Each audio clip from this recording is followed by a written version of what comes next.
This first tape is a tape on Jun Fan Gung Fu, which is the base system for Jeet Kune Do. Jun Fan Gung Fu is an established system of progression, but Jeet Kune Do was Bruce Lee's own personal martial art. It was based on his investigation, his creativity, his research. So in order to go into Jeet Kune Do, we have to understand his investigation, his research, his experiment. But the base system before we can even get to that stage is Jun Fan Gung Fu. So this tape here will show you the basics as taught to me by Bruce Lee during the 1964 to 1971 era. And I hope you enjoy it, and I hope this will bring insight into Bruce Lee's system, because it's important that you have the two parts, the basic material that he taught in the Jun Fan Gung Fu, and then to find your own particular Jeet Kune Do, which, as you said before, it can be taught Jeet Kune Do, but it really cannot be standardized because it has to be tailor-made like a coat. Everyone cannot fit into a size 38 coat. Some will fit into a 42, some will fit into a 36. But every man has to tailor the system or the material that you're given. Okay, thank you very much.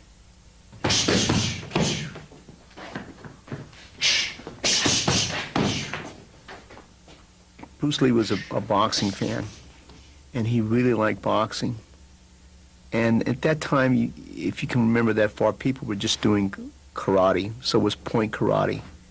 And he didn't like that. He thought he enjoyed boxing matches better than karate matches at that time because it was point, and it would just take your point and then go back to the corner and then take the point. And he wanted something to flow. So what he did was, because he liked boxing so much, and as you know, Bruce Lee was the boxing champion, high school boxing champion in Hong Kong. He put in the boxing movements of Western boxing, took the kicks from different Chinese systems and both Southern and Northern systems, and he started to play around with it. And in the beginning, we wore a lot of armor, like we wore baseball shin guards, we wore body protector, we wore face masks, we wore elbow pads, we wore boxing gloves. We experimented with boxing glove, finger gloves, and nobody was doing it at that time period. The only people that were doing in the United States at that time period would probably be Bando. Bando is a Burmese, Indian, Chinese, and Tibetan martial art. And the JKD people in Bando, people at that time, were the only one that were doing full contact karate. And this is how it evolved, And then later on, we started taking away the shin guards, we started taking away the body protector, we started taking away the face mask, and then all we used was the boxing headgear. And that became kickboxing. At first, I coined the term Chinese kickboxing. He says, no, just call it Chinese boxing, because Chinese boxing is what he wanted to be called. And then later on, we start using the word Chinese kickboxing and then kickboxing, or Jun Fan kickboxing. The first footwork that I like to go over with you is called the step and slide. You step and slide forward, and you step and slide back. Again, if you go forward 3 inches with your foot, you replace it 3 inches. If you go back 3 inches, you replace it. If it's 6 inches, you go forward 6 inches with the real foot. Again, step and slide forward, and step and slide back. Repeat it again. Step and slide forward, step and slide back.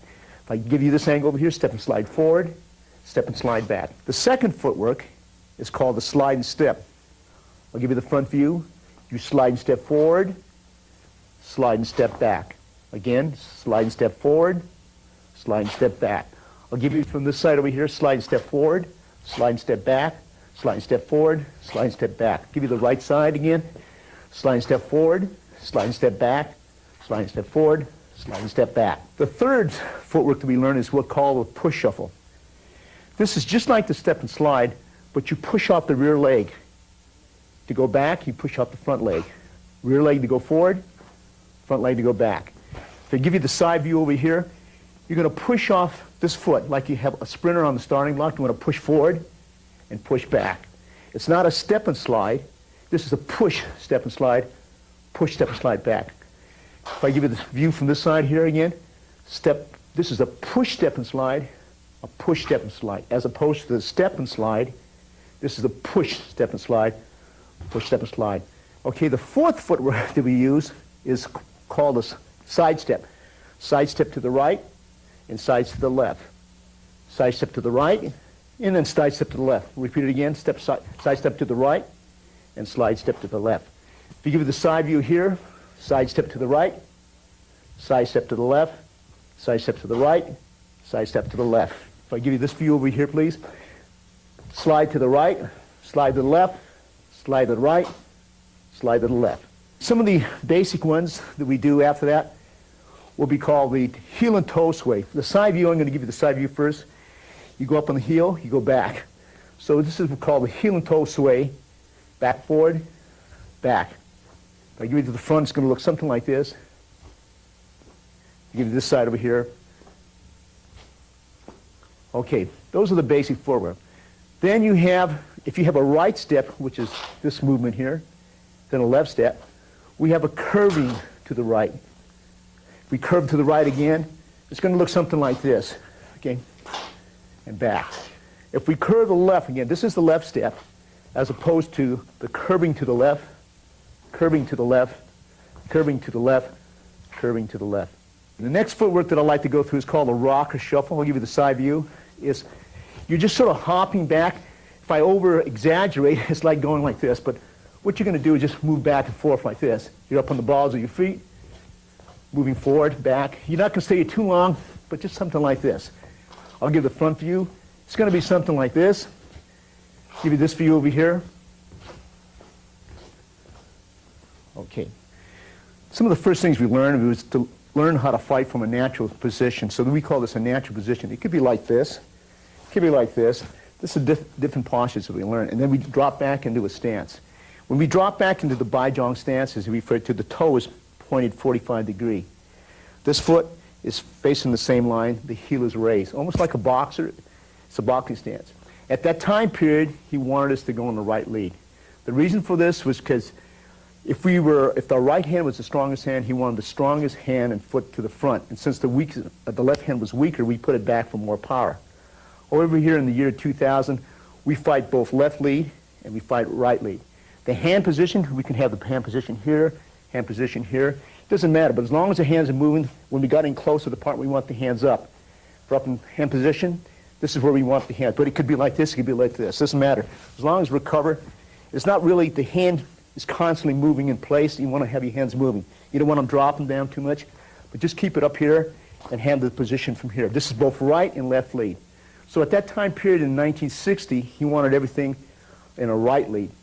And about 80% of our training was in the right lead, and there was about 20% of our training at that time period in a left lead. But here in the year of 2000, we go left and right, and I'll let my students choose what stance they want to be in, left or right. What I would like to do right now is just go through some basic movements that we do. We like to teach the head slip to the left, head slip to the right, head slip back. When you slip back, slip to the left, slip to the right, you're going to go back and forth. Now this is the bob, which is the combination of a duck, and then bob and weave to the left, bob and weave to the right. So again, you hit the hand motion for the upper body is back 3 positions, left, right, and back.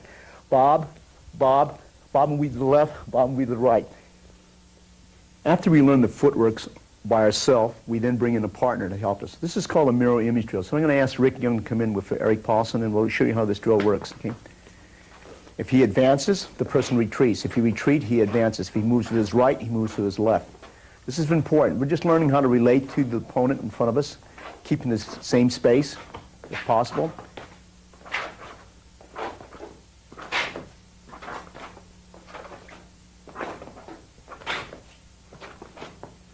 The use of the focus gloves were taught to me by Bruce Lee in 1964, and I'd like to show some of the basic drills we did during that time period, and I still think they're valid here in the year 2000. So the first thing we're going to learn is to attack by drawing. That means I'm going to draw the jab, I'm going to draw it with the futsal, I'm going to follow up with 3 punches, any 3 punches that he signals, and then I'm going to kick. I'm going to do that slowly again. I draw the lead punch, I throw back 3 punches. We call this attack by combination. One more time, slowly again. This is futsal, follow with the ping choi, the now choi, the ping choi, and the now tek. One more time, very slowly. Back, cross, hook, cross, and then now tek. That's the first basic. The second basic I'd like to share with you is called Lin Sil Da. That means to attack and defend at the same time. So you pop down hit, you follow with 3 punches that he signals, and then you follow with any kick. Right now he's just using the now tek for the sake of simplicity again. So defend and attack at the same time, follow with 3 punches, and then kick. One more time slowly. This is 1, 1, 2, 3, and then kick. The third one is called hapak. What you have to be careful here is you don't want to pat it too much because it'll come up and hit your head. And if that does happen, then you'll have to cover. But hapak goes 1. Now I'm going to start with the jab first, then the cross, then the hook, then the cross, and come back. Again, very slowly. Catch, jab, cross, hook, cross, now tek. Again, slowly.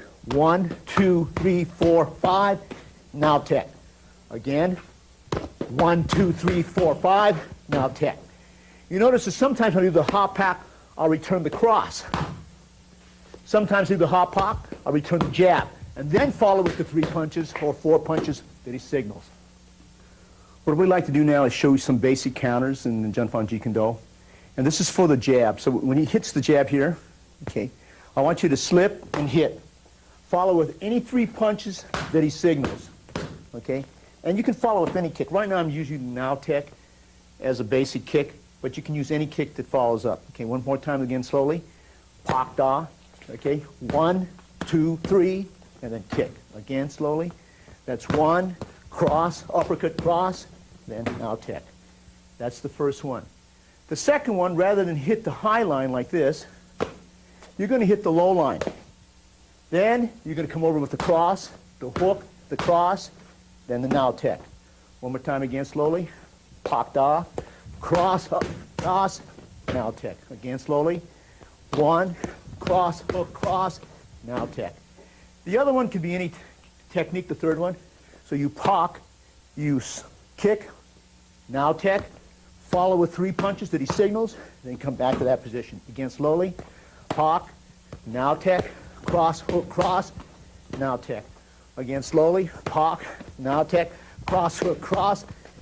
In the development of Jeet kickboxing, Bruce, he researched a lot of different systems at that time, the known systems at that time.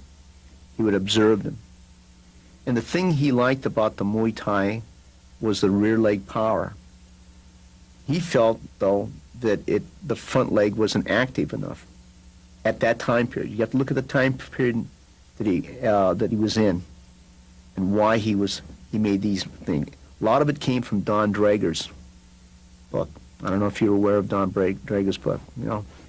And he classified the Thais as saying, well, the uppercut is non-existent. Of course, that's where Bruce Lee did his research. And at that time, a lot of Thais didn't uppercut. And the reason why they don't uppercut is because the knee is in the same range. So the knee took care of the uppercut. He says, but he liked the elbows of the Thais. He said, well, that's a powerful tool. He didn't, in Don Drager's book, he mentions about the jab was not seen very much, almost non-existent, okay? And that's the reason why, because they foot jab with their foot. So you have to look at why he came to this thinking at that time period. They said the hook was almost non-existent, and the reason why, on the tight hook, the Thais use the elbow, because the elbow is in range, in tight. They don't have to use the overhead, because the tight hook is in the same range as the elbow, and the elbow will cut the face up more. And it's more punishing than sometimes the left hook. And the kick, he referred to the Thai boxers as the John L. Sullivan with the leg. All this is true depending who you're watching at that time. But if you look at the Thai boxer now, they jab, they cross, they have good hands, supplemented with devastating knees, devastating elbows, devastating kicks. So what he was looking at and observing from and taking his research from is what Don Drager was saying and what he had seen.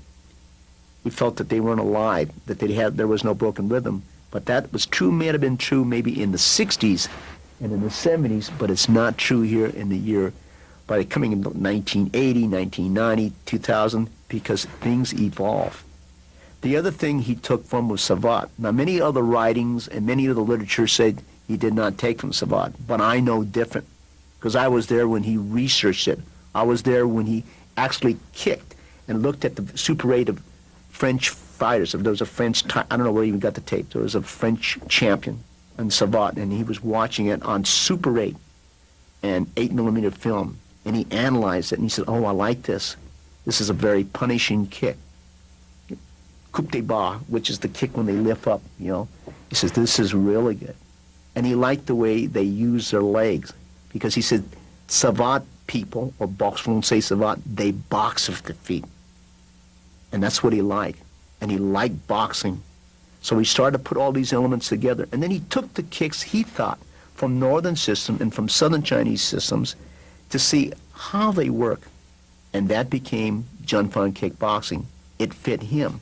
For us, we might have to find another path, but for Bruce Lee, that was the path he chose. Elements of Thai boxing, elements of Savate. And he liked the headbutts of the Burmese boxers. So he incorporated that into his own personal system. And I don't care what anybody writes about in all the books and all the magazines, he did have those elements in it. Many people don't know. They said, well, he only took it mainly from Wing Chun, which is a strong, at that point, had a strong Wing Chun background. But in the kick ranging, he says you don't use that kind of punching. You have to use attack by combination, what he called ABC.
What we like to demonstrate now, the hook counter series. So we're going to start with what we call the 1-3 series.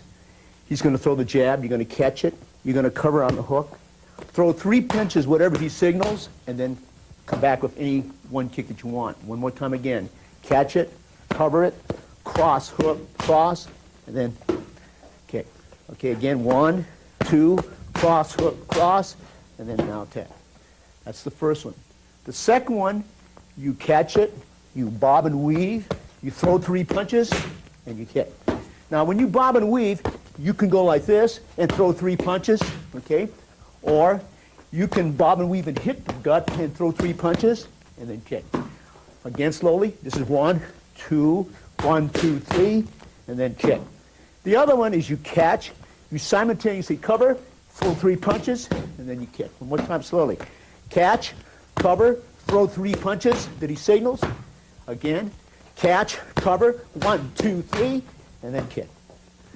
Okay, now we're going to show you the ways we can feed them. We call this the jab hook series, or we call it 1-3, because 1 is a jab and 3 is a hook, and you cover. Okay, that's the first way we feed the series. One way is to jab and then hook. then you follow with 3 punches. One way is to throw the low jab and then hook. Then you follow with 3 punches. Then you throw the cross, and then you cover for the hook. Then you throw the low cross and cover for the hook. Then you fake the cross, and then low hook. And fake low cross and hook. Okay? Then you go single direct with the hook. Okay? You can either kick with this leg here and throw the hook. Use the ways, and then you go into the 3 punches. This is essential that you feed it all these different ways. So again, these are the ways we counter the hook.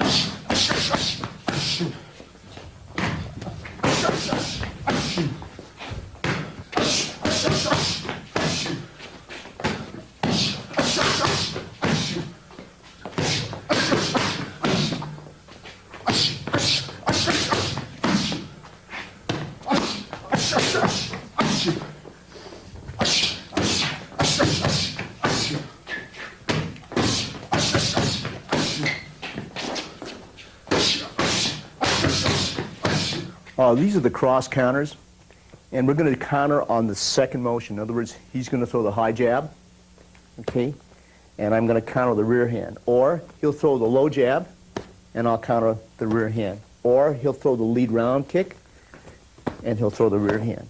Or he'll fake the jab, and then throw the rear hand. Or he'll fake the low jab, and throw the rear hand. Or even fake the kick, and throw the rear hand. So I'm going to start off with the very basic, and as I said before, this was taught in a right lead. But through the years, we've gone equally left lead and right lead. So I'm going to explain slowly what's going to happen. When he throws the jab, he's going to throw the cross, and you're going to shoulder roll like this. But as you shoulder roll, you simulate kicking the groin by kicking the inner thigh. I'm going to repeat that again. You simulate kicking the groin by kicking the inner thigh, follow with 3 punches of your choice, and then come back. Again, slow motion, 1, 2, 1, 2, 3, and then back. Again, slowly, catch, shoulder roll, cross, hook, cross, and then kick. Okay, the next one we're going to do is the bob and weave. So you catch this, you're going to bob and weave under. You can throw 2 punches and 1 kick. One more time. So you bob and weave under, hook, cross, and kick. Also, when you bob and weave under, you can hit the gut, hook and cross, and throw the kick. Again, slowly, you hit, hook, cross, and then punch. Okay, the next one, you can do it 3 ways. So anytime you parry on the outside, you can hit low, you can hit high, you can hit on outside of the hand. Those are the 3 ways again. You can parry and hit low and follow with 3 punches. Or 2 punches. You can hit high and follow with 3 punches. Or after that side, you come back, follow with 3 punches or 2 punches, and come back. Very slowly again. 1, 2, follow with 3 punches, back again. Okay, 1, 2, ish. One more time. Let me explain this, why we train this way. At the time, Bruce Lee, we couldn't get the glove, or I couldn't get the glove back in time. So how this started, you're really supposed to catch it, and then you're supposed to bring the glove back, and you throw 3 punches. Okay? I was never fast enough, so what he used to teach me is just to go ahead and throw the first punch, and he would follow up with 2 punches and come back. Originally, if you're fast enough, you should get the focus glove back here, throw 3 punches, and back. But because I wasn't fast enough for the focus glove, he just made me wing it, and then 1, 2, and then back to here. Okay? But the original way, as I said before, you parry, your hand should come back to here, throw the 3 punches. Okay? If the trainer or the holder is not quick enough, what I want you to do is throw it and then set the 2 punches up and then kick.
Jun Fan is the base system. It has curriculum in it. It has a definite pattern. Jeet Kune really is it stems off of Jun Fan Kung Fu. He wanted you to have the base in Jun Fan Kung Fu. And Jeet Kune was really Bruce Lee's personal system. And as I tell people before, it can be taught, but you would be losing it if you started to standardize it, because everyone is individual. Things that Bruce Lee did, and this is what people don't realize, what he did, a lot of people can't do. Like, he could really shell-shock a person with his lead jab. A lot of people can't now. We could score with that. We could put the guy off balance with it. We might even hurt him, but we can't take a man out. He had tremendous power, and we don't have that, you know. He had speed that it flabbergasted me. You know, I was a conference champion in my college, and he used to catch me like I was just in slow motion. It was like a bad dream. I've never met anybody explosive as him. I've never met anybody as fast as him. And there will be people that will surpass him maybe in speed, but maybe in totality, probably not. Because he's a rare individual, and probably when God made him, he threw them all away. Intelligent. A lot of fighters not intelligent. They're just gutsy. But he was gutsy, you know. He knew the direction in which he wanted to do it purposely. He just knew the direction when he was creating this. And it was created for him. But Jun Fan Kung Fu, we have to learn how to take the system and make it for ourselves.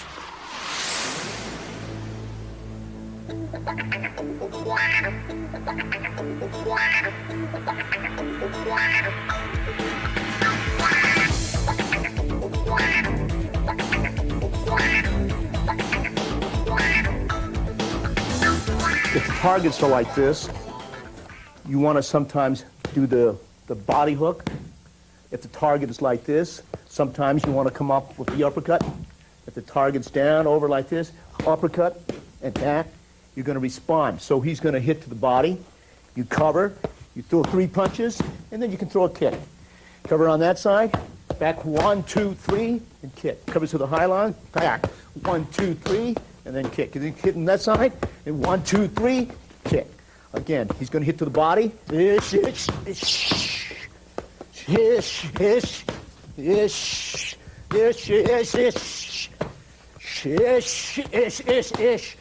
Ish, ish, ish, ish, ish, ish, ish. Okay, what we're going to do right now is called ABD.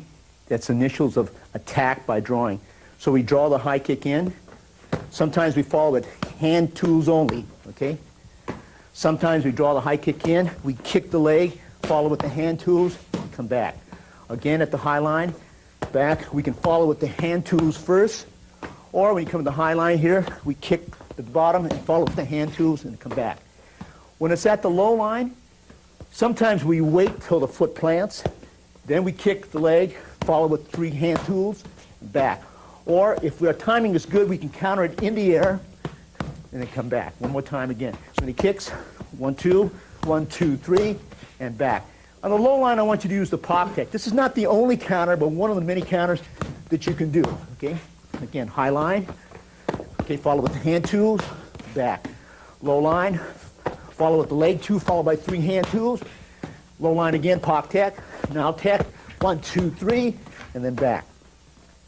There are many ways to counter the low round kick, but for an example, if you block here, many systems use this, and then they'll follow with this kick, or they'll block with this, and they'll kick here. Those are all good. You can find it in Bando that way. You can find it in Muay Thai, Thai boxing.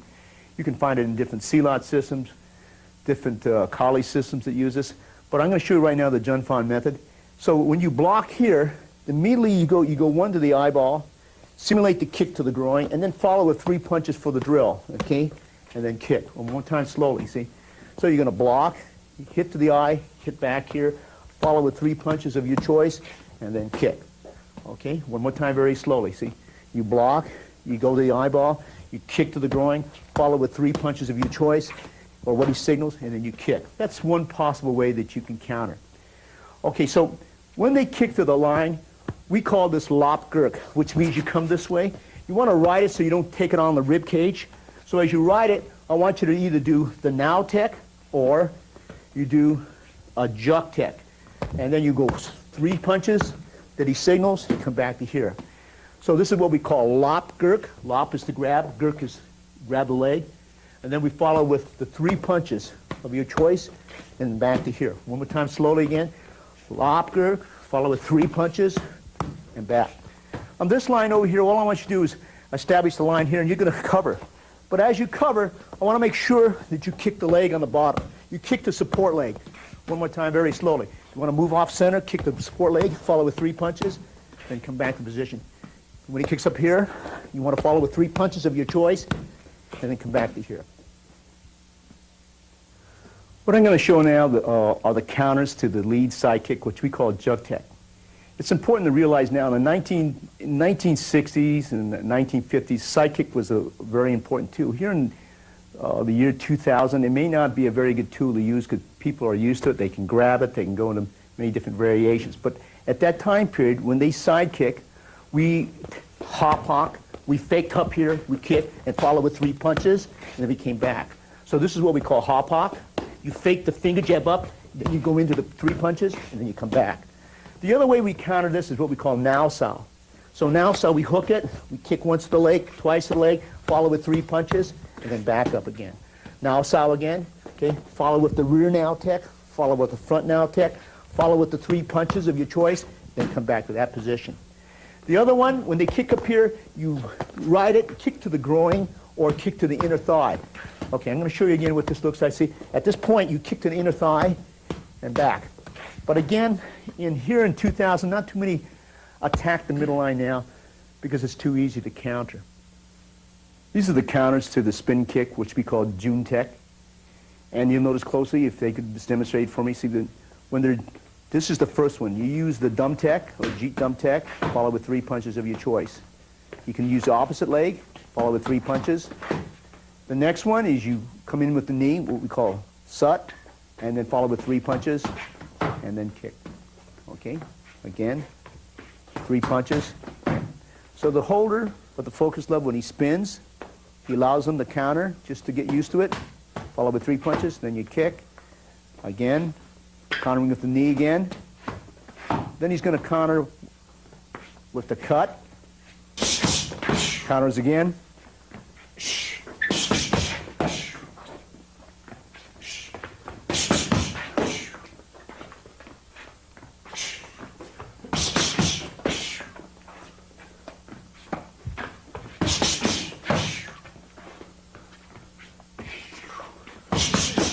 When Bruce Lee was organizing the kickboxing, he didn't really call it kickboxing in the beginning. But he says, we're going to learn a kick, and our kicking is going to be like a boxer. At that time, he felt that a lot of systems, they slugged with your foot. He says, you want to fence with your foot. You want to box with your feet like a boxer. You don't want to use it.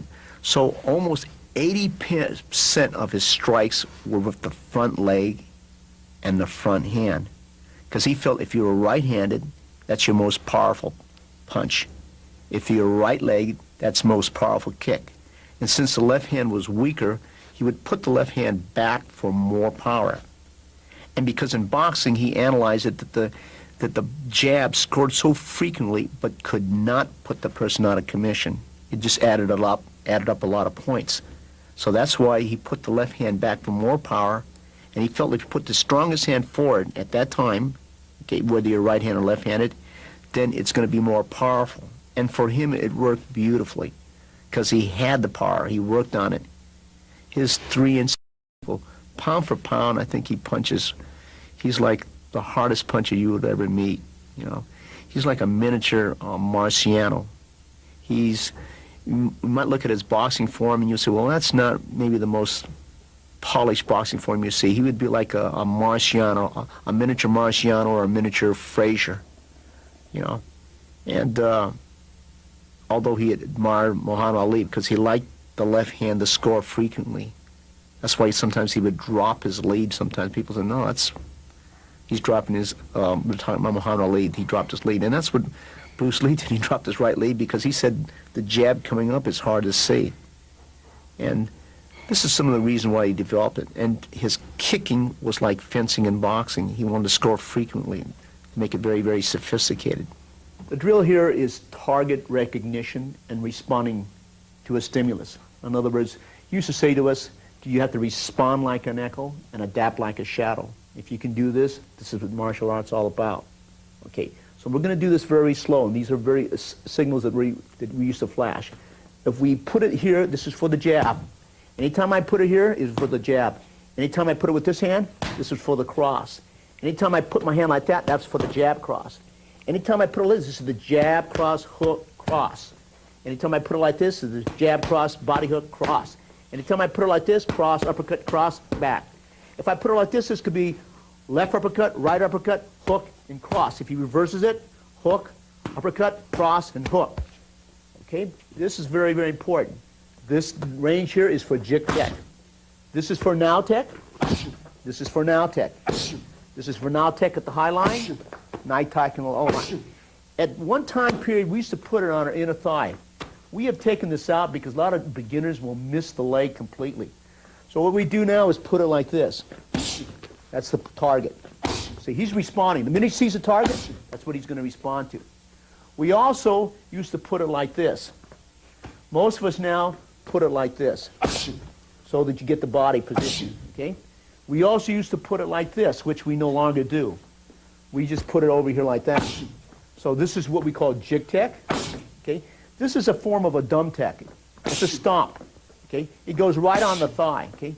The side kick could be at middle line on that side. The side kick could be at middle line on that side. Okay? The low side kick is placed over here. Okay? Sometimes we used to wear baseball shin guards over here while we're doing this. Okay. Again, his idea is anytime I would put a target out, he would adapt to it. If I put the target like this, now if I put the target in close, he would use the left horizontal elbow, right horizontal elbow, right down elbow, left down elbow, right upward elbow, left upward elbow.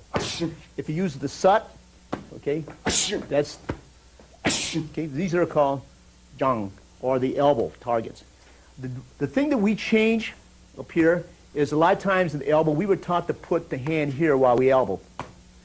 Because of our influence and exposure to Muay Thai and Bando Letway and the Kali, we put the hand here. Because when he elbows here, see, right, and I elbow back, he's going to run into it. However, if he elbows here and he puts his hand here, there's a chance that your reaction will not come back. And that's one of the things we changed in the Junfan Jeet Kune Do program. It's not that it was bad at that time period. For that time period, it was very, very good. Everything has to evolve. If it doesn't evolve, okay? So again, I'm just going to go very slow. Notice that he's going to recognize a target. Okay? He's going to recognize the target. He's going to recognize the target. He's going to recognize a target. This will be in combination. Put it over here. Over here. Okay, if I hit the body like this, we'll do this very slow so you can see what we're doing. If I hit the target on that side, he's just going to respond. Okay. If I hit the target this way, he can bob and weave. Okay. Or cross, as we previously saw. This can also be the same basic. Okay. Or he can just cover. That's 1, 2, 3. Or he can cover on that side. See? 1, 2, 3. Because this is what you're going to do at random. So this is very, very important that you put these drills together. A beginner, I would recommend, if you're teaching a beginner, is just to start with this one here. Jab. Okay, 1, 2. Okay, single cross. Single jab. Low jab. Lead now tech. Rear now tech. Okay. 1, 2, 3, 4. Okay. And the trainer takes care. If he's a beginner, you want to go a little bit slower. For a more intermediate, you want to pick up the pace a little bit. And for the advanced, you can pick up the pace to a very high level.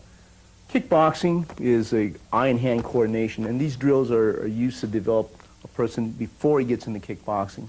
Okay, so with these now, what you're going to do when the jab comes, you can either catch it, we call it jik pak, or you can long pocket. And then you're going to return back. I'm going to do this slowly. 1, 2. You can catch, or you can do it simultaneously. So catch and hit, or simultaneously. If he hits the low line, pat, hit, pat and hit, pat and hit, pat and hit, or simultaneously. The same way here. Simultaneously, or tap and hit, catch and hit, catch and hit, catch and hit. That's usually the first one I like to teach the beginners. The second one involves that he's in the play now, so he gets to learn how to react to the hook. So I catch, I jab, and then I hook. Again, catch, again, again. Now the drill can also work at the low line. Okay? Okay. Now, the other drill we like to do from here is this. I'm going to catch, and I'm going to return the lead rear kick. Catch, and we throw the front leg. Or I catch, jab, and kick. So he learns to respond also to this also. See, catch, he's responding to the rear leg, responding to the front leg. Back to here, back to here, back to here, back, front leg. You notice again, I'm going to do this slow. You catch, you jab, throw the rear leg. Catch, jab, throw the front leg. Catch, jab, throw the cross, and then the hook. Catch, jab, cross, hook, kick. So it can go in any kind of format like that. You also can receive the lead now tech, follow up with 3 punches. What is going to happen over here, notice from the training, he's going to get used to defending. Again, 1, 2, 3. Again, okay, 1, 2, 3. He's going to kick on that side, back to that side, 1, 2, 3. Again, 1, 2, 3. Again, 1, 2, 3. There are many drills like this in Jun Fan Kung Fu Jeet Kune Do, but we're going to take one that's very important, I think, in teaching the person. The drills are good because it'll develop a person, a very gun-shy person, and develop him to get into contact slowly. So what you want to do is catch the jab, parry the cross, cover on the hook. Then he's going to bob and weave, and he's cross, hook, and he's going to kick. One more time. He has 2 kicks, a little close again. 1, 2, 3, bob and weave, 1, 2, and kick again. All right, again, 1, 2, 3, bob and weave, 2, kick, and kick. Again, catch, bam, hit, tap back, hit, and hit. One more time, okay? One more time again, please. 1, 2, 3, 1, 2, back, and kick. One more time again. 1, 2, 3. I hope this tape will give you insight into Jun Fan Kung Fu as the base system and the principles of Jeet Kune Do. I want to thank Rick Young from Scotland for helping me on tape, and also Eric Paulson, who helped me on this tape. Thank you very much. And Bruce Lee drew from Western sources. Don't let anyone fool you. It has a Chinese name, but he drew from both East and West. And I know this. Although people say in writing, and I don't care how many books are written, they weren't there. They don't know. And that's all I'm going to say about it.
Hi, I'm Dan Inosanto. This is Volume 2 on Jun Fan Kung Fu Jeet Kune Do trapping. I hope you enjoy it. Bruce Lee organized his art into 5 ways of attack.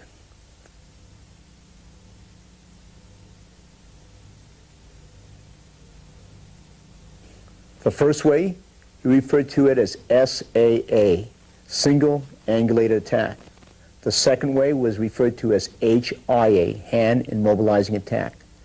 The third way was PIA, progressive indirect attack. The fourth way was ABC, attack by combination. And the fifth way was ABD, attack by drawing. This portion of the video will be on number 2, which is HIA, hand immobilizing attack, or attack by trapping. You know, when we first started off in the trapping, that was emphasized. Like when I started with him in 1964, I started with him right after the first International Karate Championships that Ed Parker threw. And I was a student and a black belt under Ed Parker. I was so fascinated with Bruce Lee. And at that time, he stressed a lot of hand trapping, which comes from Wing Chun. And as the years evolve, instead of coming off of a Wing Chun structure, before I used to do a Wing Chun structure and then go into a boxing structure. But as the years evolved, he took the trapping that came off of a kickboxing mode. In other words, the kickboxing mode would be like almost, I would say, savant, kind of a mixture between savant and Muay Thai and Northern Chinese systems of kicking with Western boxing. That was the mode. And the trapping came off that. It wasn't that the Wing Chun trapping was bad, like the straight blast was good, the trapping was good. It's that he knew there was a time and a place to trap. If you have room, you can do the kickboxing. When you're in tight, he felt the trapping was good, and he was very good. And he was very good at what I call first motion. One trap, one hit, he could put you away. Many times I've seen him. I think that, I think I'm safe in saying I've been knocked down by Bruce Lee more than any human being on earth. And I know that he could shell shock your body with one shot, one trap, either to the body, to the solar plexus, because he liked me. Of course, he didn't shell shock my face as much, but it was to the body. And when he hit the body, he could knock the wind off. He had that much power, and he had the short-range trapping. But that was mixed with Western boxing. In other words, he would come in, trap, go into sort of like Wing Chun hands, and then come out with Western boxing hands, or come out into a single leg tackle, or a double leg tackle, or a leg pickup, or go to the rear and dump you. What I'm going to show you is the progression I was taught in 1964 by Bruce Lee. And he taught us by reference point first in the trapping. So this is hand immobilizing. So we immobilize one of the joints. So we start from the reference point. He will trap and back fist. He'll do it again, trap and back fist, trap and back fist. And the person that's helping him will be just catching it over here. The left side, trap and back fist, trap and back fist, trap and back fist. The next stage, because a lot of people at that time period, when you punch the low punch, they would put the block like this and trap and back fist. So the minute they block, usually the back fist would be in here. But for the training, he'll jab, you catch it, and he'll do 3 back fists in this manner. Then he's going to switch to this side here. He will low jab, trap and back fist, trap and back fist, trap and back fist. Then he's going to switch to this part. At this point, any tool can be used. He will trap and hammer fist. That's the hammer fist. It's a side hammer fist. It's still a back fist, but it's a side hammer fist. Then you train him on the left side, and you trap and hammer fist, trap and hammer fist, trap and hammer fist. Now this can be any tool, because he can trap and vertical fist. Trap and vertical fist. Trap and vertical fist. Trap and vertical fist. Then going over here, he will do the same thing. Trap and vertical fist, trap and vertical fist, trap and vertical fist. In reality, I'm going to break this down. It could be any tool. He could trap and finger jab. He can trap and use the claw.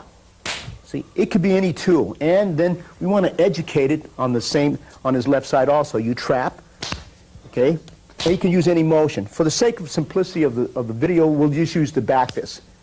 All right, now, when he traps his first barrier, some people will answer with the front hand, so you trap and back fist. Others will answer with the rear hand, so you have to trap and back fist. So if he comes over here, 1, again, 2. This is just a training method which is used. Then we'll do it on the left-hand side because it's important that we use both left and right. It's tap, trap, trap, trap, trap. Okay, now, let's go on to this over here. The other reference point we were taught was the high reference point. This is the low reference point. This is the high reference point. We have 2 high reference points. 1 is the high reference point. So anytime I would touch him like this, he poks out. Okay? This is what we call pak da. See? Pak da, pak da. Then we want to educate the left side as always. The high reference point again is pak da. Okay? Pak da, pak da. Okay, going back to the right side again, slowly. At this point, sometimes when you punch, a lot of people at that time period used to do this. So that gave them an opportunity to block if they ran into some type of obstacle like that. And on this side over here, if he punch, he's going to trap. Notice I'm blocking. Okay, notice on this side over here, when you strike, okay, and he punches, for training, I'll just attach and you pox out. Okay, attach and pox out. Attach and pox out. On the left-hand side, it's the same thing. He will attach to this is the framework he's going to attach to, and attach, and back to here. Okay, these are the preliminaries in which we start with. So I'm going to start with the first basic. Okay, we're going to start from here, and when I parry here, he's going to trap and back fist. 1, 2 for the training, 3, 4, and 5. Then I'm going to pat it with my rear hand. 1, 2, 3, 4, 5. Then we're going to switch to the left lead. I'm going to work the inside. He'll trap and back fist. Trap and 2, 3, 4, and 5.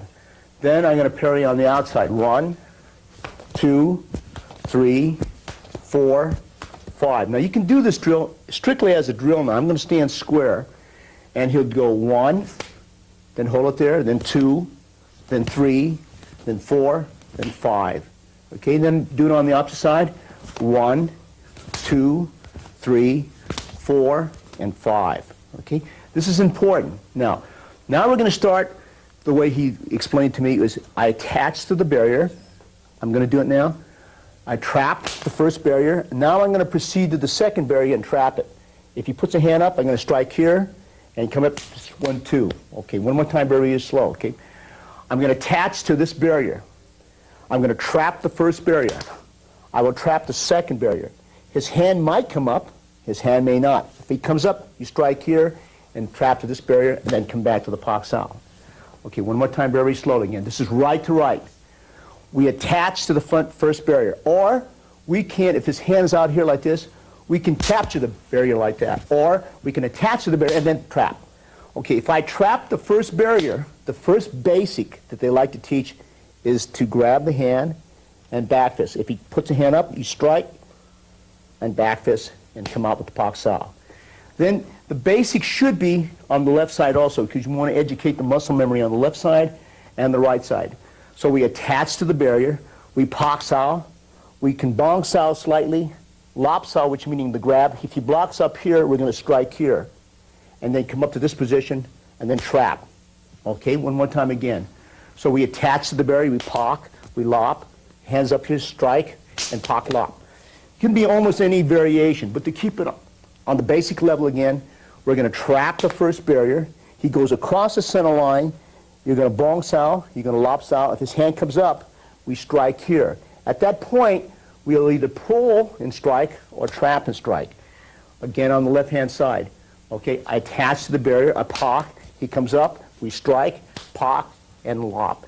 You just sort of feel the energy from those first two drills. Okay? That concludes the first part again. I'm going to repeat that again, Ken. We trap, because no one's going to put his hand out there for you like this. So you trap the first barrier, you come up again, you grab here. You might be successful here, but his hand comes up, so you strike low. At that point, see, you grab again, you back fist, and you strike. Okay? Again, on this side here, you attach to the first barrier, you trap, you come up. If his hand's there, strike again. Grab and back fist. Okay, now, at this point now, I just want to show you just a little bit of progression here. The other one now, I'm standing at kicking range. So I fake here and kick here, and then trap the first barrier and come back. One more time slowly. 1, 2, 3, 4, and 5. One of the variations. It could be many variations, because I don't know what he's going to respond for. I might not be successful, but putting the trap here, so then I come back to this position. Then I do the same thing again. See, I fake here, which we call progressive indirect attack. We fake, we kick. I trap, I grab, he blocks, trap again, come into the position. Okay, going back to the right lead very, very slowly again. 1, 2, 3, 4, and 5. Next range, I fake, kick, trap, come back, and trap again. In the trapping of Bruce Lee, in the beginning, as I said before, it was mainly Wing Chun trapping. He got out of that a little bit. He used to trap, and he would straight blast. And after he would straight blast, he would go to things like overarm hook, underarm hook, body tackle, which is a form of trapping. If you control the shoulder, you control the elbow, that is a form of trapping. So what he did was mix that with the Wing Chun trapping. Probably a person who grapples will look at it and say, well, no, they might not understand the Wing Chun portion. A Wing Chun portion would probably not understand why he would go into trapping the arms, trapping the elbow, trapping the head, trapping the body, trapping the legs, okay, what he called hand immobilizing tag, HIA. Then there is FIA, foot or leg immobilizing, because you can grab, you can control the body. A good wrestler will trap the body. He's being trapped on the ground or in the standing position. You can trap and hold. So he liked to go between the Wing Chun trapping, and he would go into other areas that he had learned from wrestling that he researched, and from maybe observing Sambo. We don't know exactly, and I myself, to be really honest, I don't know how he integrated it. But I know that it wasn't the regular Wing Chun, because when I went back and studied with other Wing Chun people, and that's a great style, Wing Chun. It is a great style. But there's a time and place. Silat, I know his involvement, because he was the first one who bought me all my Silat books. We used to go to a bookstore, and he said, buy that book, that book. He had a great fascination for learning different arts. And with Silat, he felt a person in Silat was a tremendous condition. He was a well-conditioned athlete to go through their forms, what they call Kenbang or Jiros, both the fighting forms and the what we call the artistic forms. He knew that the people, and many people say that he never researched that particular art, but I say he did. How much, I don't know. But I know that he did research it.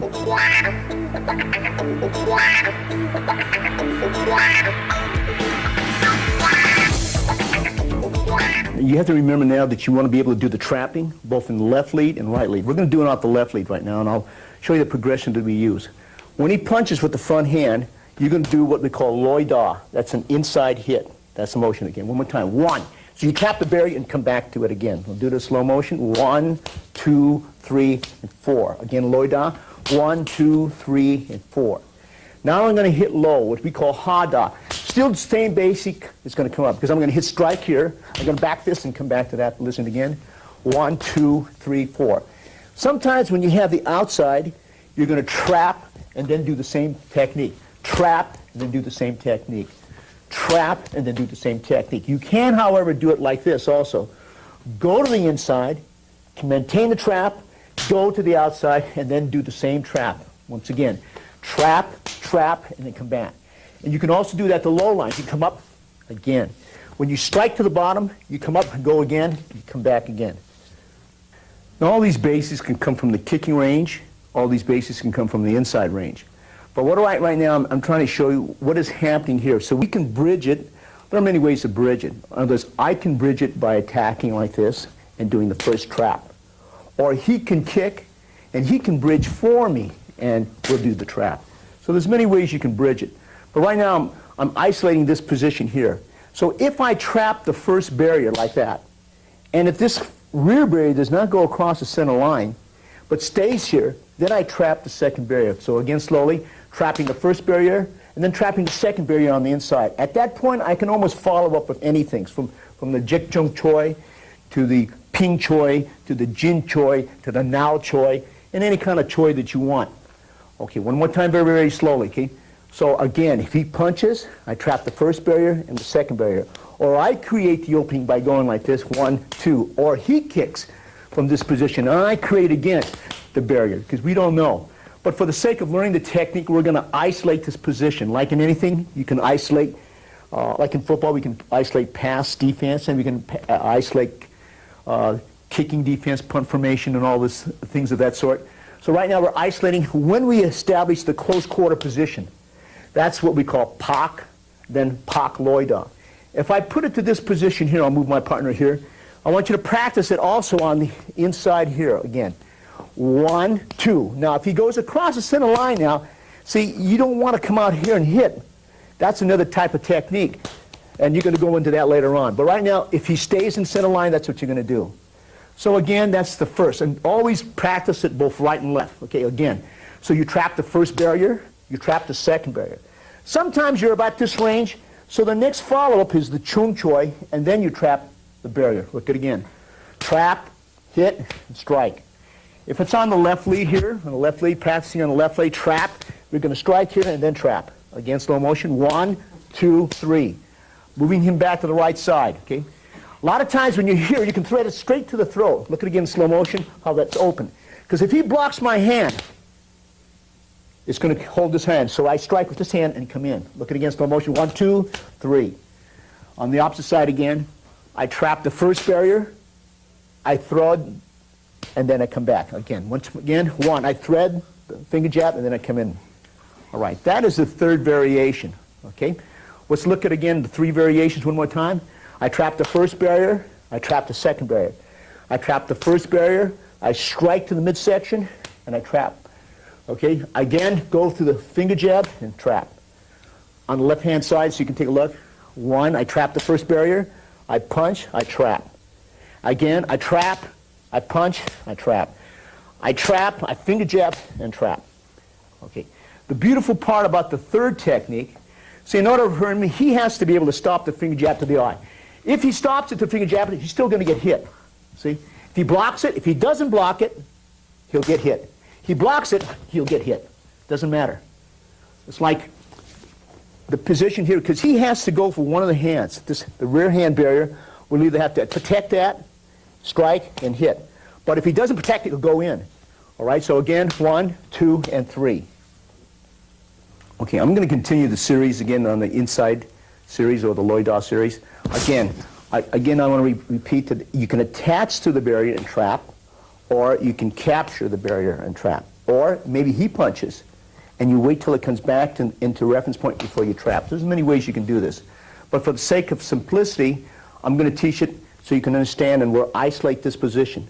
So if I trap the first barrier and he doesn't go across the center line now, I trap, make the first knife hand, second knife hand, finger jab, go to the eyes. Okay, one more time slowly. 1, 2, 3, 4, 5, 6. In 5 counts. It doesn't have to be like that, just to give you the basic idea what's going to happen. So now we're striking with the right hand, then the left hand, then the finger jab is with the right hand. So if we just take it from here, it's going to be like that. Again. Okay, now, sometimes when you come here, you're going to slap, but you're going to go with the left knife hand, then the right knife hand, and then the left finger jab. Again, that basic would be 1, 2, 3, 4. Again, slowly. 1, 2, 3, 4. Repeat one more time. The left hand will precede the right hand, then go into the left hand. That's the second basic.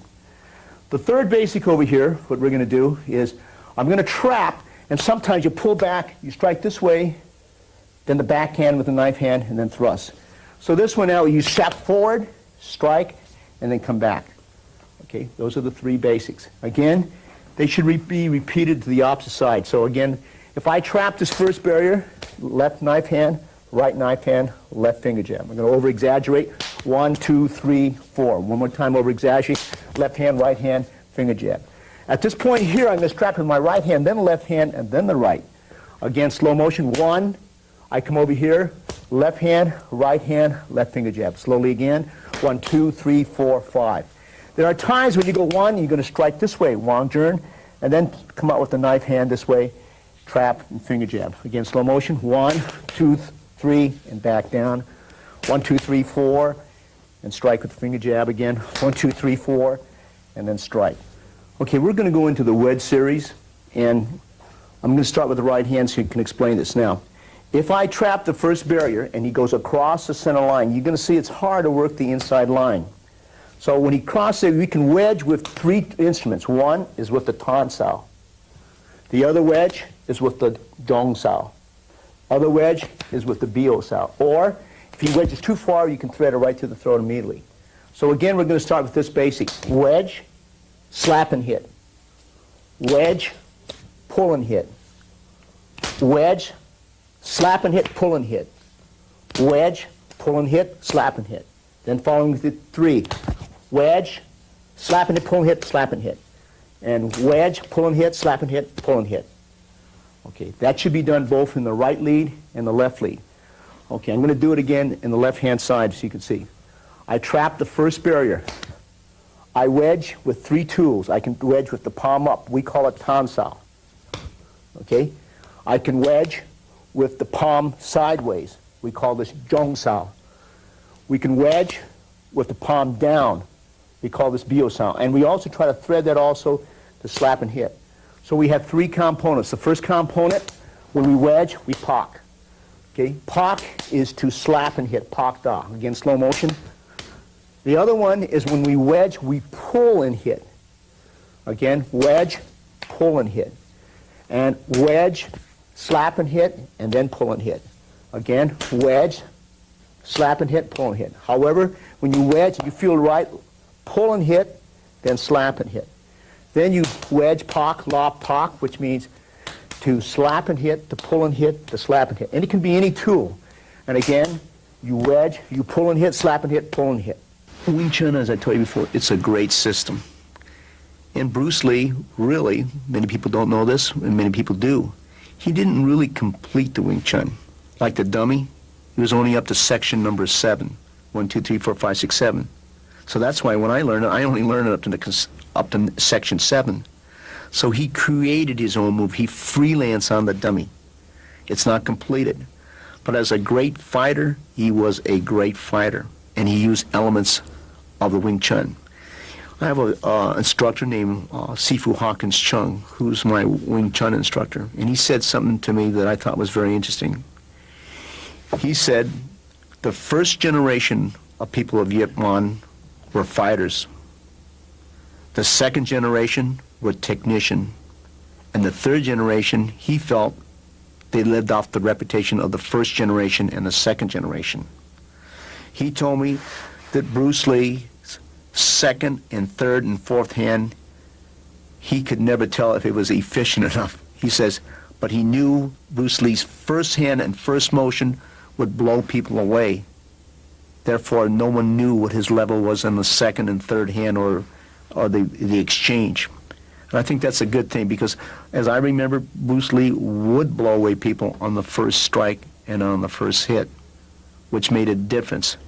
I'm sure you can find a lot of great Wing Chun people out there, and as far as knowing the system of Wing Chun, they probably excel over Bruce Lee, you know. But what he did was take the essence of Wing Chun and make it work for you. That's what he says, take the essence. Because some people, let's use it this way so you can understand it, okay? Some people do not have a BA degree. They do not have a BS degree. They do not have a master's degree, MA, MS. They don't have a doctor's degree. But even though they don't have the title sometimes of an educated man, they are highly educated. People say, well, he only has a master's, only has a bachelor's. But because if he studied, his so much studying, they have the same caliber of a guy that has a PhD. They just didn't have the time to have a university or a college recognize the level he was at. Bruce Lee was that type of a martial artist. He's at what I call a PhD level in understanding it. But maybe sometimes, in other words, for me, sometimes you don't have to be a 10th and a 9th or an 8th or a 7th degree in a particular style or system. You know, maybe you're just a first, but you haven't been recognized, or you didn't go through the system to attain that recognition. And Bruce Lee, because he was evolving, constantly evolving, many people from many different systems, black belt and other systems, studied with him or wanted to study with him. Some didn't want to study with him because, you know, it might jeopardize their reputation. They didn't want people to know. Others didn't want to do it because they wanted to, but they were embarrassed to train under a person that possibly does not hold rank in any system. Yet you find all these people with ranking following this man, 5th, 6th degree, who befriended him because they knew he had the talent he knew that he had the knowledge.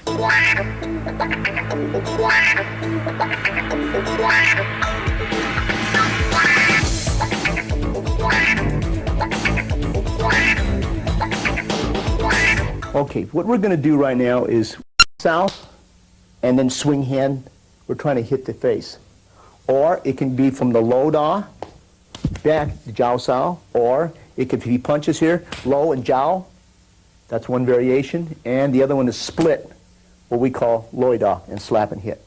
Okay, I'm going to repeat those same component parts. Okay, so the hand here, we can strike here, and the object is to slap the ear here. Or we can hit inside, jiao sao. Or we can hit low and jiao sao to that position. And also we can hit inside, and the object is to slap the face here. Okay, moving on. Okay, now the jiao sao can be two variations. Once he comes up, I can block like this, or not block, but really go into the structure, swing the hand here, swing it down to the groin, swing it back out. You'll notice closely when I swing up here how he'll defend with his rear hand. That's beautiful because now it opens up the line on the outside. So in slow motion, this goes 1, 2, 3, 4. This hand has to keep up, and this hand is going to be striking. If I move it over here to the side over here, okay, anytime I strike here, see it's going to be here, it's going to open that line here. If I strike here and I come down, I hit the groin, come up, hit, and go back and forth, because this hand has to keep up. This hand can either thread the inside or outside and come in. So you have the option always playing with the three hands. Okay, I'll move it back to this position. Okay, so the jiao sao again can come from the inside line up here. Jiao sao is running hand. It can come from the low line, and you can run the hand up. It can come from the outside line and run up. Okay, so it can come, or you can come by just going into the structure and slapping high and then slapping low, then coming up. And usually when you come low, it opens up the eyes at that particular time. Okay, in slow motion again. So when you strike, that's the jiao sao. When you strike low, that's the jiao sao. Again, you can strike on the outside. You come in here, come here. You can jiao sao is a running hand. You can go up and down. The object is when you come low, that opens up the line here. Okay, when we're in this position here, sometimes when the person strikes, we're going to go inside or we're going to go low. When we jiao sao, we're going to swing. Depending on the position, we're going to go back to that position again. So this is 1, 2, watch how I'm swinging to the inside. Again, slow motion. 1, I swing the hand. So I swing the swing the jiao sao this way. I strike 1, I strike 2 or 3, doesn't matter.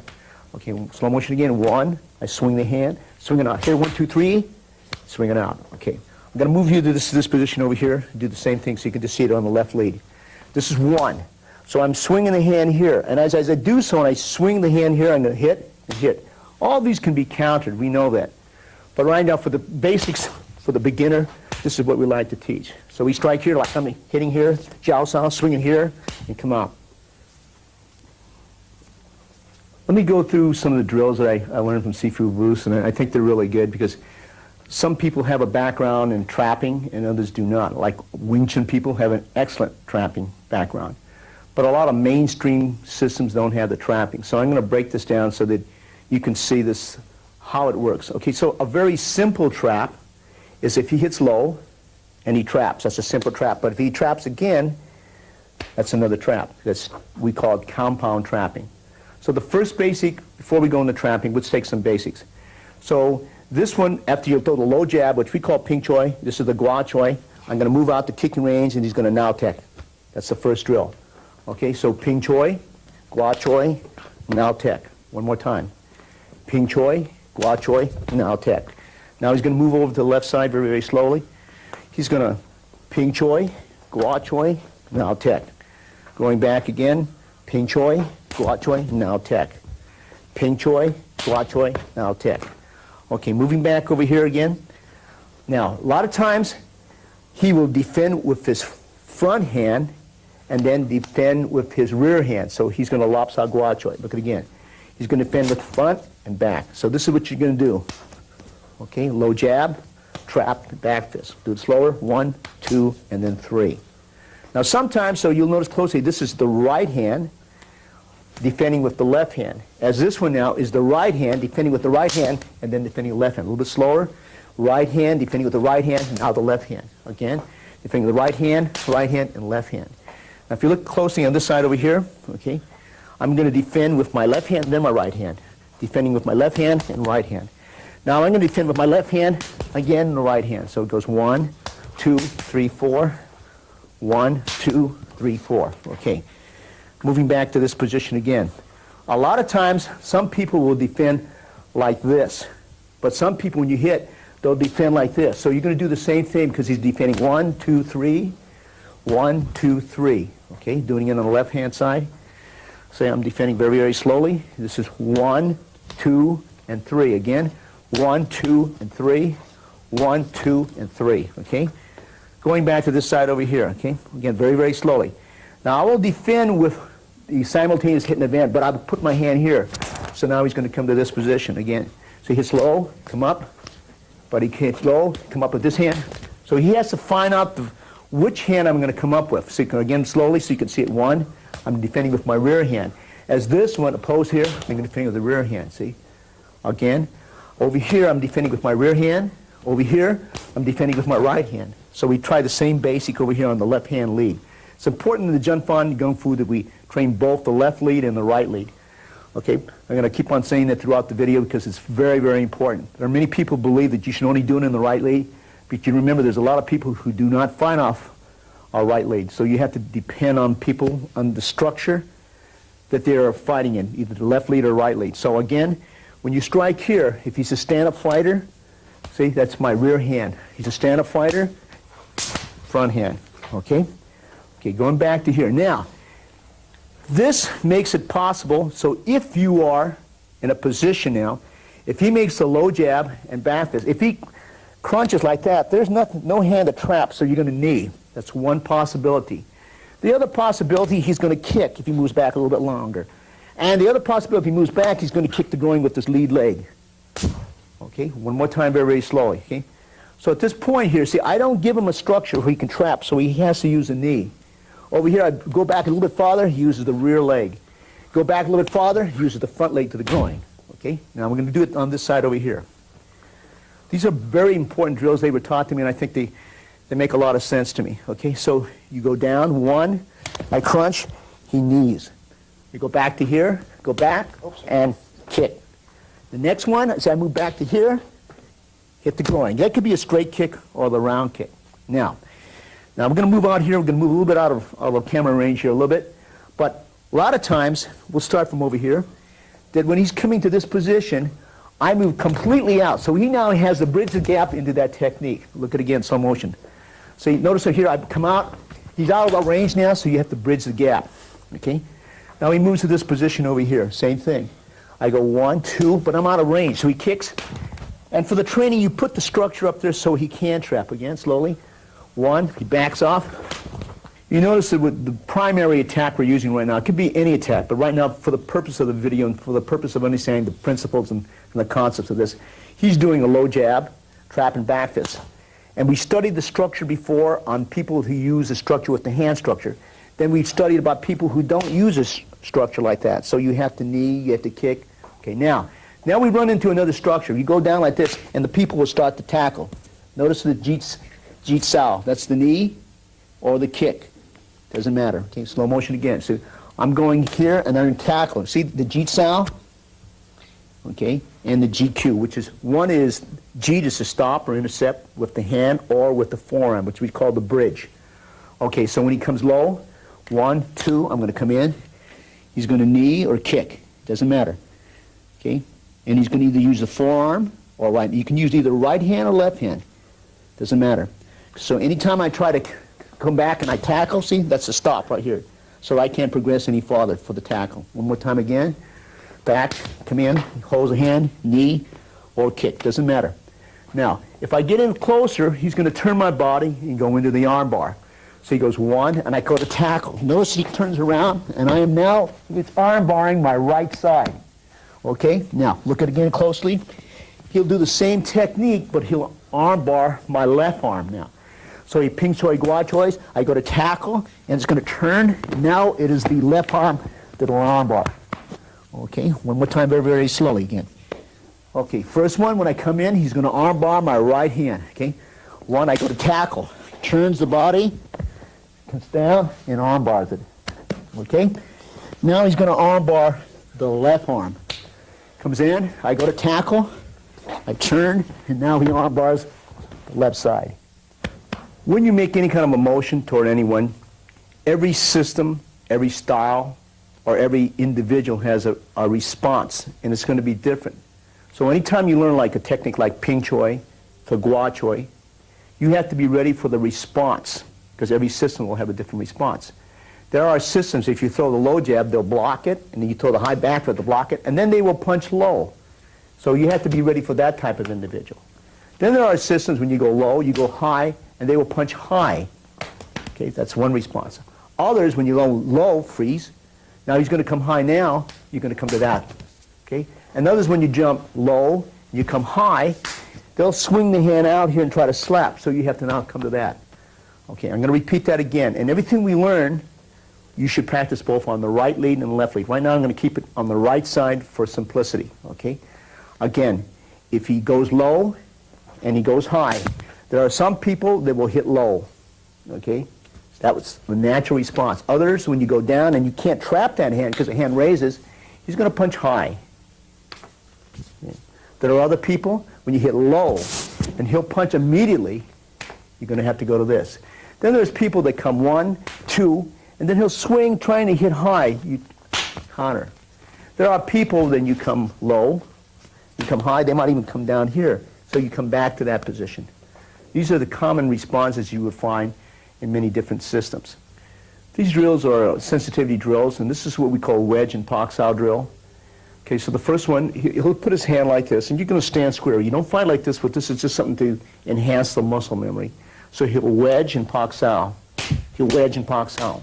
Wedge and Pak-Sao. So we'll do 6. 1, 2, 3, 4, 5, 6. The next drill is very similar. You're going to lop, and then you're going to Pak.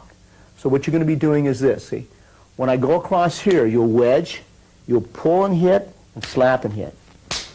Pull and hit, slap and hit. Pull and hit, slap and hit. Pull and hit, slap and hit. Okay. Now we'll do 6. 1, 2, 3, 4, 5, 6. Okay. Now we're going to do the next one. So you're going to slap and hit, pull and hit, slap and hit. Okay. So I wedge, he'll slap and hit, pull and hit, slap and hit. Slap and hit, pull and hit, slap and hit. He'll do 6.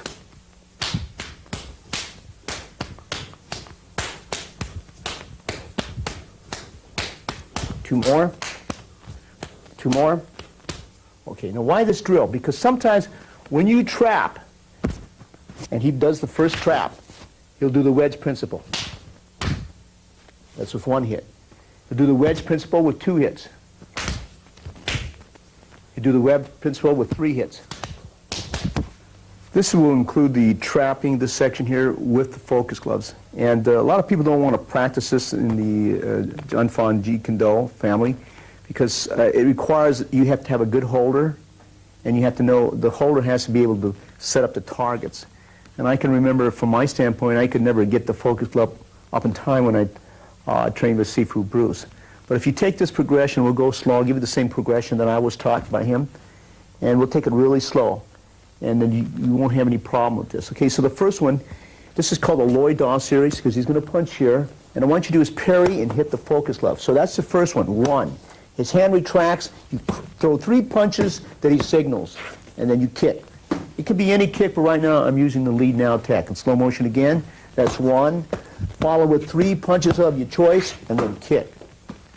The next one, again, 1, 2, 3, and kick. That's the first one we learned. There's only 1 trap required there.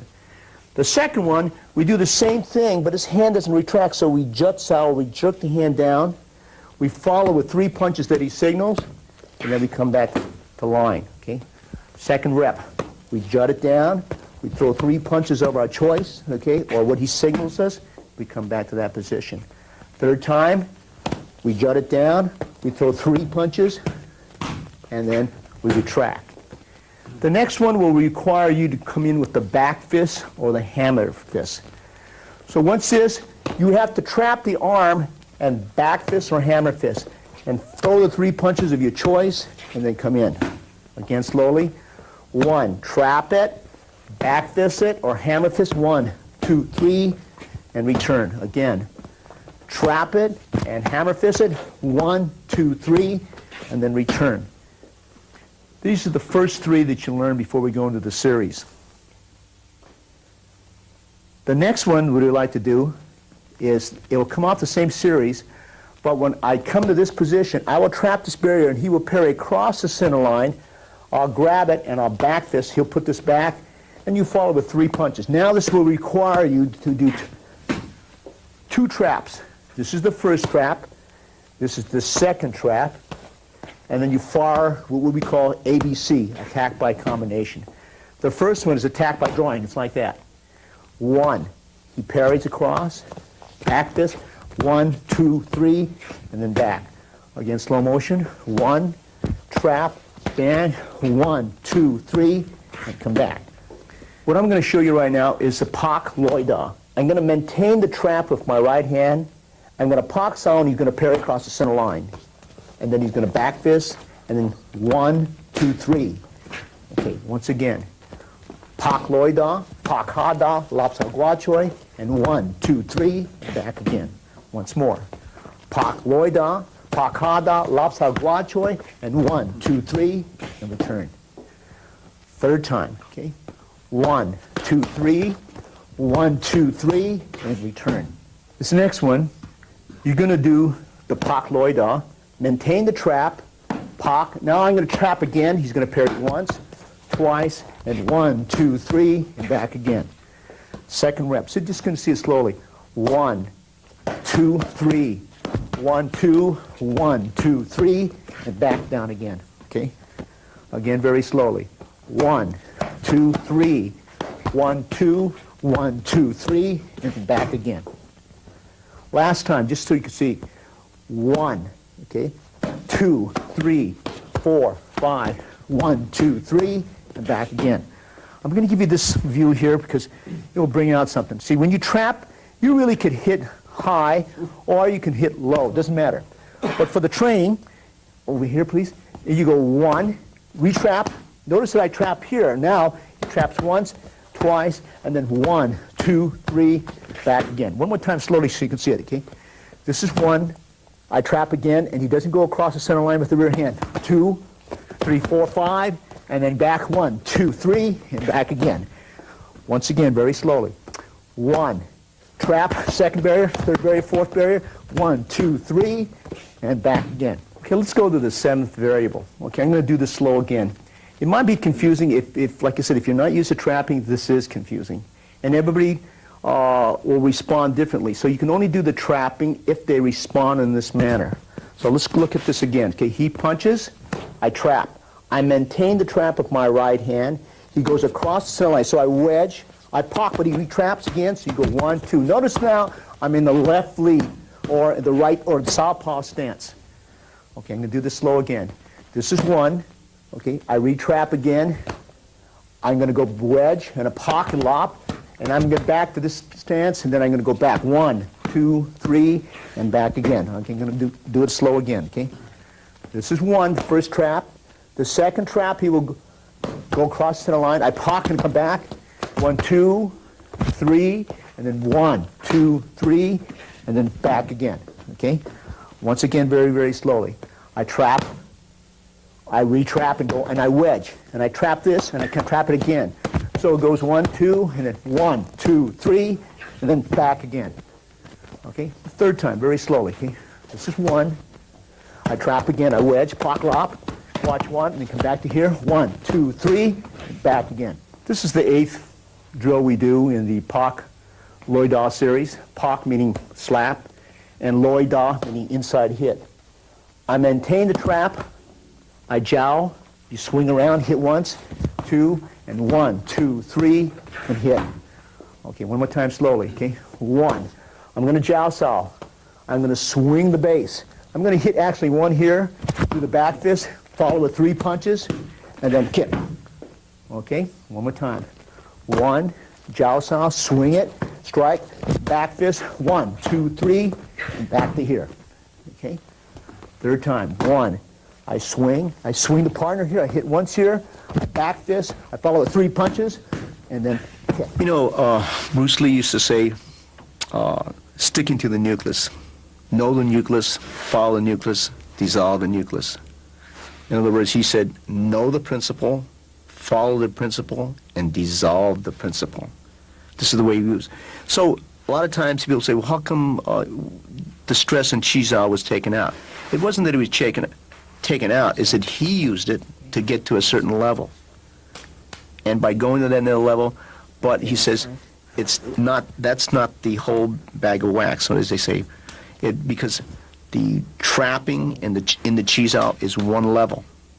Now, when you liberate it and you go at a distance when a guy is striking and hitting you and double leg tackling and single leg tackling you and grabbing your clothing like a kimono or a gi, it might change the structure. So you got to know how to use that structure of sensitivity and trapping. But he felt it was important to learn. Not that he didn't think it was important, Qizhou anymore.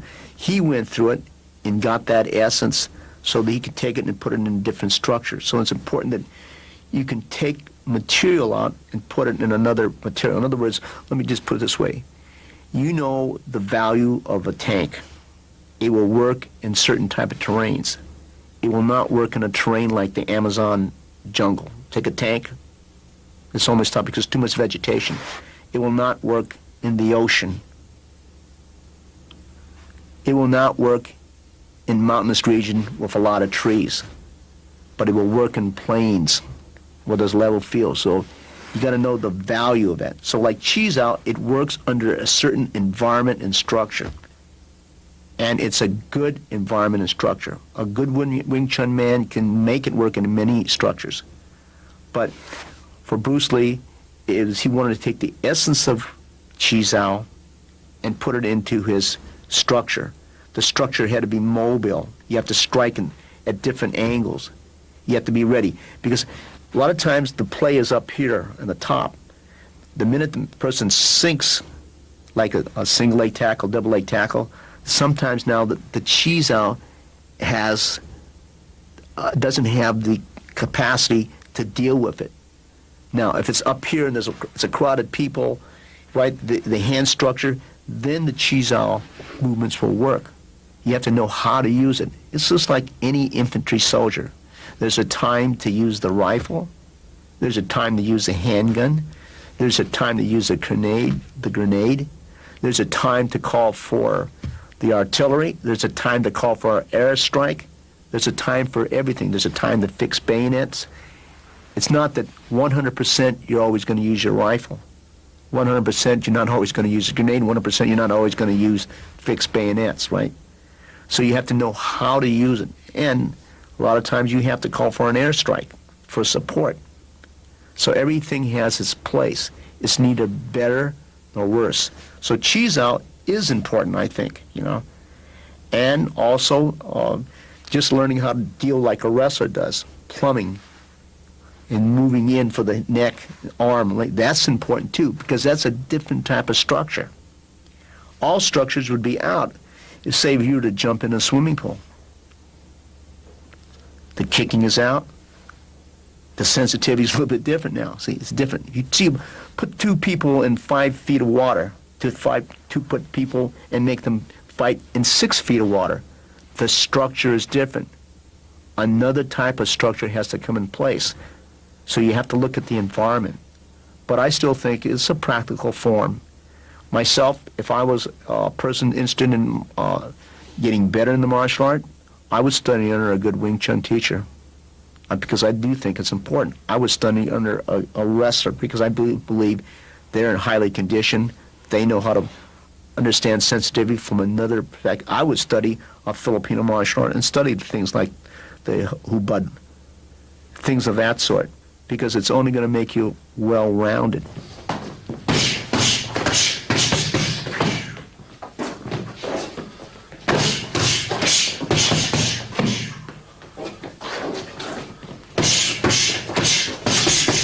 Okay, what we're going to do is counter the pak sao and the lap sao and the gua choi. It's a very basic technique. So there are many ways, and it will be according to the energy that your partner gives you. You notice that they're going to give the pak sao, lap sao, and then you're going to move the hand position to here. Okay, I'm going to move this person over here to this side so you can see this. Okay? So you trap the pak sao, the lap sao, your hand comes back, and you enter here. That's the first counter you're going to see, and back to here. The technique that you were countering, do the technique please. It's going to look like that. See, look at it again. That's the technique you're countering. Again. Okay, and on the left-hand side again, the technique you're countering.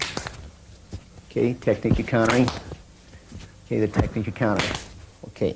When you're learning this, it's important, I think, that you go slow, or else this person won't feel it. So what you do, the pak sao, about this speed first, lap sao, and that's the first counter that we like to teach. This trap at that split motion. Okay, 1, 2, and bring it down. Again, 1, 2, and bring it down. First basic. The second basic, when he does the pak sao, and he does a lap sao, and he's about to come to this position, you jerk it down, and you trap it again. Okay, your muscle memory has to pick up. So again, pak sao, this is what your hand's going to be. Pak sao again, you're going to jut it down to here. Okay, the other one now is when he pak saos, and he lap saos and he gua choi, the hand comes up to here. So your hand turns. Your left hand now is monitoring his right hand and left hand. So you slap and hit, pull and hit, slap and hit. One more time slowly so you can see. 1, 2, 3, 4. Again slowly. 1, 2, 3, 4. Again slowly. 1, 2, 3, 4.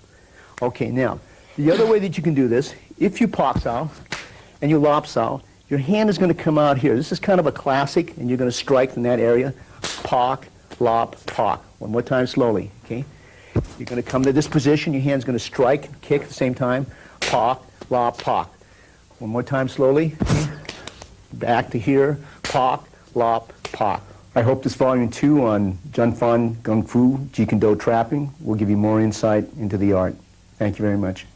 Going back to the trapping led to the grappling, and I think that's important for people to know that. You know, a lot of people said there was no grappling, and it was true because at that time they didn't grapple and contest it. They just trapped, straight blast, took the guy down, and then that would be it.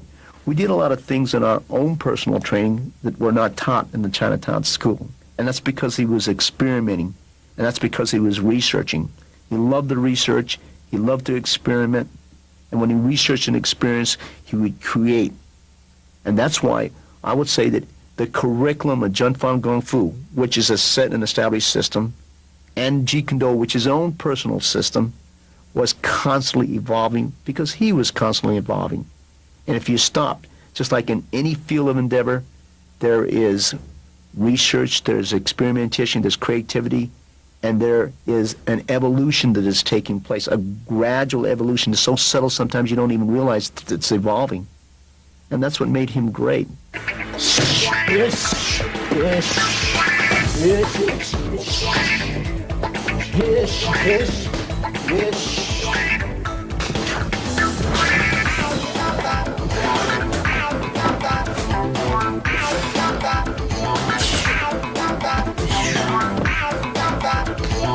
Section of it.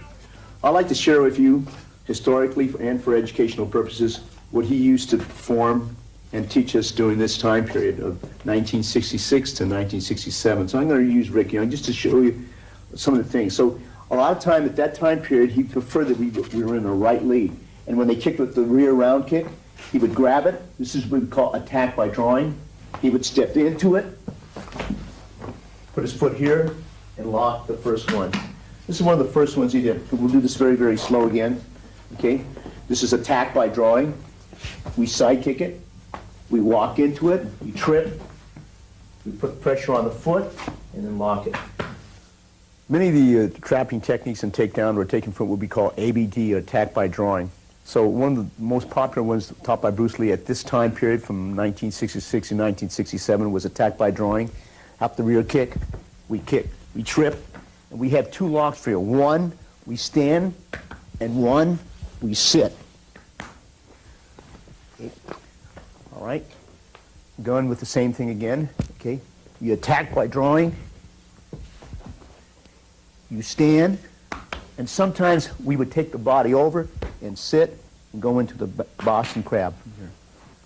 Okay, we'll repeat those two techniques from another angle. So the first one, attack by drawing. You come down. You can do the standing leg lock and then come down to the sitting. Kick the groin in the street, but for purposes, we're going to do it this way. Okay. Again, attack by drawing. Trip.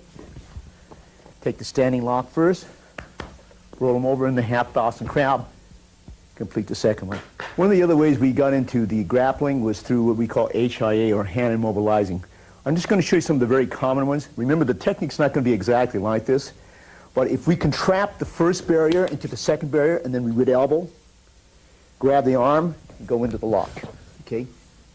Notice the knees on here, the wrist flexion, and locking. Let's take it from another angle. Okay? Over here again, if I enter, and this could be inner entry, 1, 2, okay, I'm going to come up here, grab the elbow, turn the body, place your knee down, cup the hand, and lean forward. This is a shoulder lock and a wrist lock. The next one, sometimes we would go to the opposite side. So if he crossed the center line on that motion, and we came in, and notice he crossed the center line, we now take it from this position. We drive the body down this way. We put the knee down on the back, shoulder lock, wrist lock. It's important to remember that you're not going to get into these techniques exactly the way I'm showing it right now. But for the standard, and this is the way we were taught at that time period, okay, so what we're trying to do here is enter by what we call progressive indirect attack. Progressive indirect attack is you don't go single here, but you fake here and kick, and then you go in.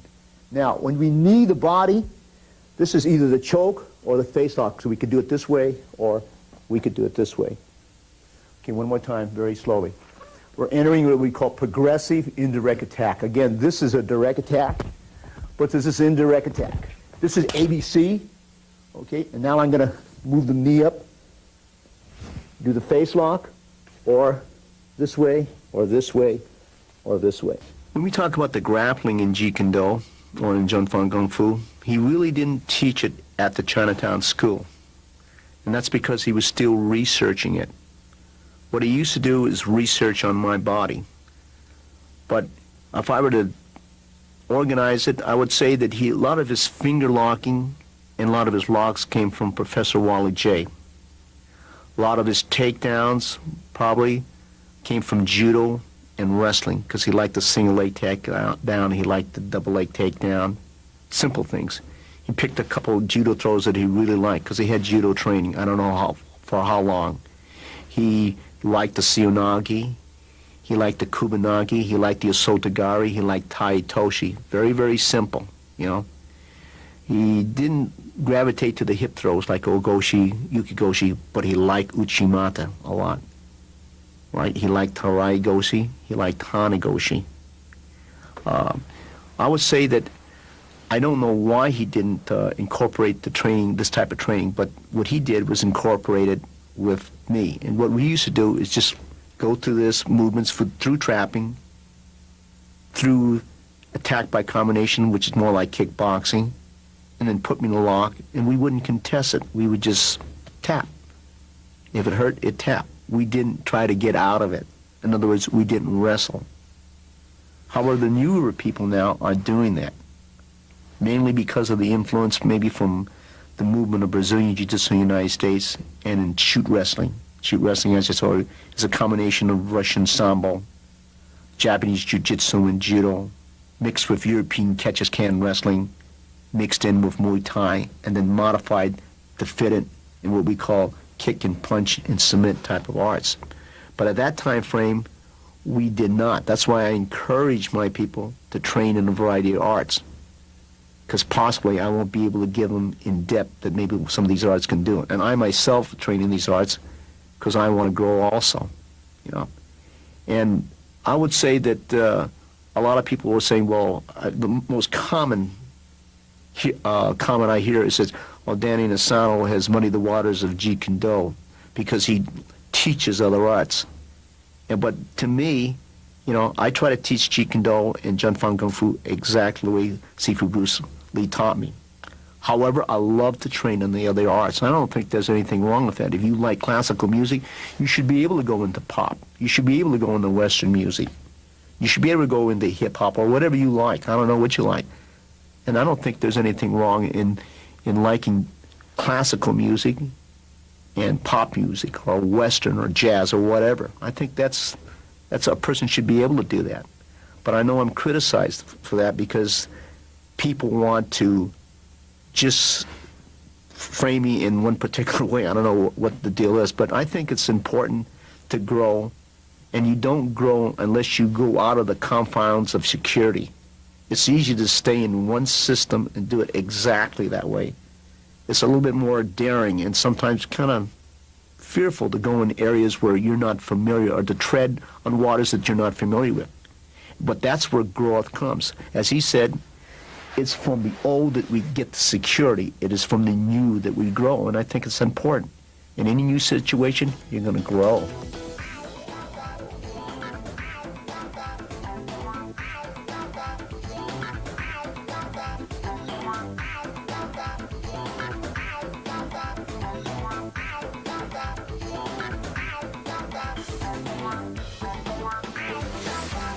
Okay, for the purpose of demonstration, let me just enter with the same technique. Okay, this is progressive indirect attack. You trap. You want to push this, come across, kneel the body down, choke. One more time, very slowly. Okay, progressive indirect attack. Enter. Trap the first barrier, second barrier, push the jaw, grab with your left hand, and choke. When we do it on the opposite side, slow motion again, progressive indirect attack. He goes across the center line, same basic, push the jaw, come to this position, and choke. You can use this choke, or you can use it this way. One more time, very slow again, progressive indirect attack. He goes across the center line, you elbow, you come across either this way, that's one variation. The other variation again, when you hit, push the jaw, come across, kneel down. You can do it this way, or this way, or this way. For the purposes of demonstration again, I'm going to do the technique from what we call HIA, or a hand immobilizing attack. Your entry could be many different things, but if you are at this range here, and we're going to enter again with the progressive indirect attack, and he goes across the center line, the first one is going to be the strike here. Okay? At this point, you're going to turn the body and do the wrist lock. Okay? One more time again, very, very slowly, okay? We enter with progressive indirect attack. This is one of many progressive indirect attacks. You hit the back fist, you turn, and you apply the wrist lock, okay? The other variation now, you're going to go back again. You go back this way, kick. You do he comes up and he blocks the hand. At that point, you go to the throat, and you make the wrist lock on the opposite side. Remember the techniques that I'm showcasing right now does not have to come in the same route. But for the sake of this videotape, so you can look at the technique, this is the way we're explaining it from these particular positions. Okay, again, progressive indirect attack, Hoslops Guacho, he blocks, you strike the throat, you strike the eyes, you come down. Notice now I take the wrist lock here, take the wrist lock again. I lift up so the wrist lock is now in this position. You lift up, go over, remember you trap the head over here and lift up the armbar. This is the prone armbar with the head trap. Again. Okay, very, very slow again, slow motion. Faking, trapping, he blocks it. You hit the throat, hit the eye. The first wrist lock is here. Okay, when you lift up, the wrist lock is still on.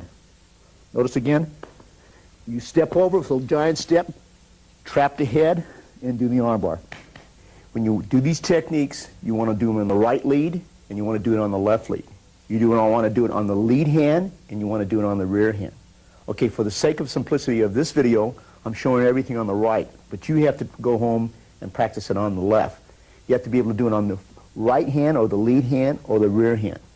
I'm showing you traditionally the way I was taught by Bruce Lee, so you get the basic idea. Again, we can enter with many things. For the purpose of just a demonstration, we're ending with what we call progressive indirect attack. That could be, remember that a direct attack is simply this, okay? An indirect attack is here, or indirect attack is here. And now when I bridge the gap, this is called trapping. He blocks his hand up here. That's when the throat shot comes in. That's what the finger shot comes in. I go into the wrist lock throw, okay? I trap the wrist. I do the lock here. I step over, but this time I'm going to roll him over to this position, okay, and take the lock on this side here. Okay, I'm going to repeat that again very, very slow, okay? Okay, we're going to enter with any one of these things, okay? So this is the indirect attack. He blocks. Finger jab, come back. Take the wrist lock first. Take a long step with the right, take the lock, then fall to your side, take the lock again. I'm going to repeat that again, very, very slow, okay? Right, we enter with progressive indirect attack, which is high-low. Trap, he blocks up, hit, you strike. Take the wrist lock first, step over, take the lock again, fall on your side, and take the lock again. That's the prone, arm bar, and you're laying on your side. This is attack by drawing. You're going to draw the lead here by opening it up here, okay? And as you do so, you can grab it. That will give you one variation. But right now, all I want you to do is tap it. Enter here and come in here. If he blocks, the same distance. You come up here, you fake, and you're getting some resistance here, so you turn the body again, sit down, and lock it. Okay, one more time. Many ways to get into this, but let's just do it this way, okay? He attacks, you enter, strike. You go here and you find a resistance, you peel it off, come back to the armpit, and lock it here. Okay, now, let's look at this in another progression. Sometimes you're going to make the attack. And let's say I trap, he comes out, strikes again, I come up to this position, he puts a hand up here, I strike, I turn the body this way. You notice that I went in this lock here. He comes up again. Now, this is all the different possibilities. If I come in here and he blocks again, shoots this one, shoots up again. Now I come up to here, but I find resistance this way. Now I turn it back this way. Now I come back and we set it up on this side here. The next one we're going to do is what we call attack by drawing. He strikes with the lead hand, I strike. Now my object now here is try to slap the face with my palm, but he blocks it. At that time, you shoot one here, maybe two here. You body tackle, stay close. I'm sorry, hold the head down, switch the head over, and go into the armbar. Okay. One more time, very, very slow. Attack by drawing, that's one. Try to hit the head with the jowl saw or the running hand. Hit the throat, body tackle, collapse the body down, hold the head down, leg over, and armbar. In Jeet Kune, for an example, there are many camps of Jeet Kune. Jeet Kune has evolved many different ways depending who's teaching it, and I think that's healthy because everyone's going to develop it and bring it up differently. There's a camp that want to teach original Jeet Kune material as taught by Bruce Lee. But the point of what I want to say about that is the people that sometimes push that, they don't know the entire original material. And even if they did know the entire original material, to hold it in that time frame, and it's good. And the people should study what was taught at that time period and then expand upon it. If you don't expand upon it, you don't grow. People say, well, that's all I have to know is what Bruce Lee taught me in 1964 or in 1967 or in 1971. That's all I need. I've heard that before from many people. To do that is to go against the philosophy, against the concepts that Bruce Lee had and against his principles, because that's not what Bruce Lee is all about. All-out combat goes, that's what he says, it utilizes, Jeet Kune is supposed to utilize many forms. That's why it can fit in with many forms, or many methods of systems or styles, or whatever you want to call it. You need to go and beyond. In other words, it would be like, okay, I eat Italian food, I like it, and it is good, and that's all I'm going to eat. And that's okay, too. But you should maybe eat something else beside Italian food, no matter how good it is. Maybe that's a poor analogy, but I believe that you need to, be more well-rounded than to stay in that time frame. And if you don't, like a lot of people say, well, let's not expand this. And then there's people If you want to, they'll say, I study Aikido, I study Jiu-Jitsu, I study Karate, I study Taekwondo. I'll put it together and I'll call it Jeet Kune Do. Is it Jeet Kune Do? It's Jeet Kune Do for them, but it is not the Jeet Kune Do of Bruce Lee, because the Jeet Kune Do of Bruce Lee has the Jun Fan Gung Fu material in the beginning. And then from there, they're supposed to grow and expand. That is Jeet Kune Do, and it is different for every individual. So I would say that if you did that, put Karate and Aikido and Taekwondo and maybe wrestling, that could be your Jeet Kune Do. That's correct. But it is not the Jeet Kune Do as devised or created by Bruce Lee, because when you say you have the Jun Fan, what he thought were the basics, important, and then expand and find your own Jeet Kune Do.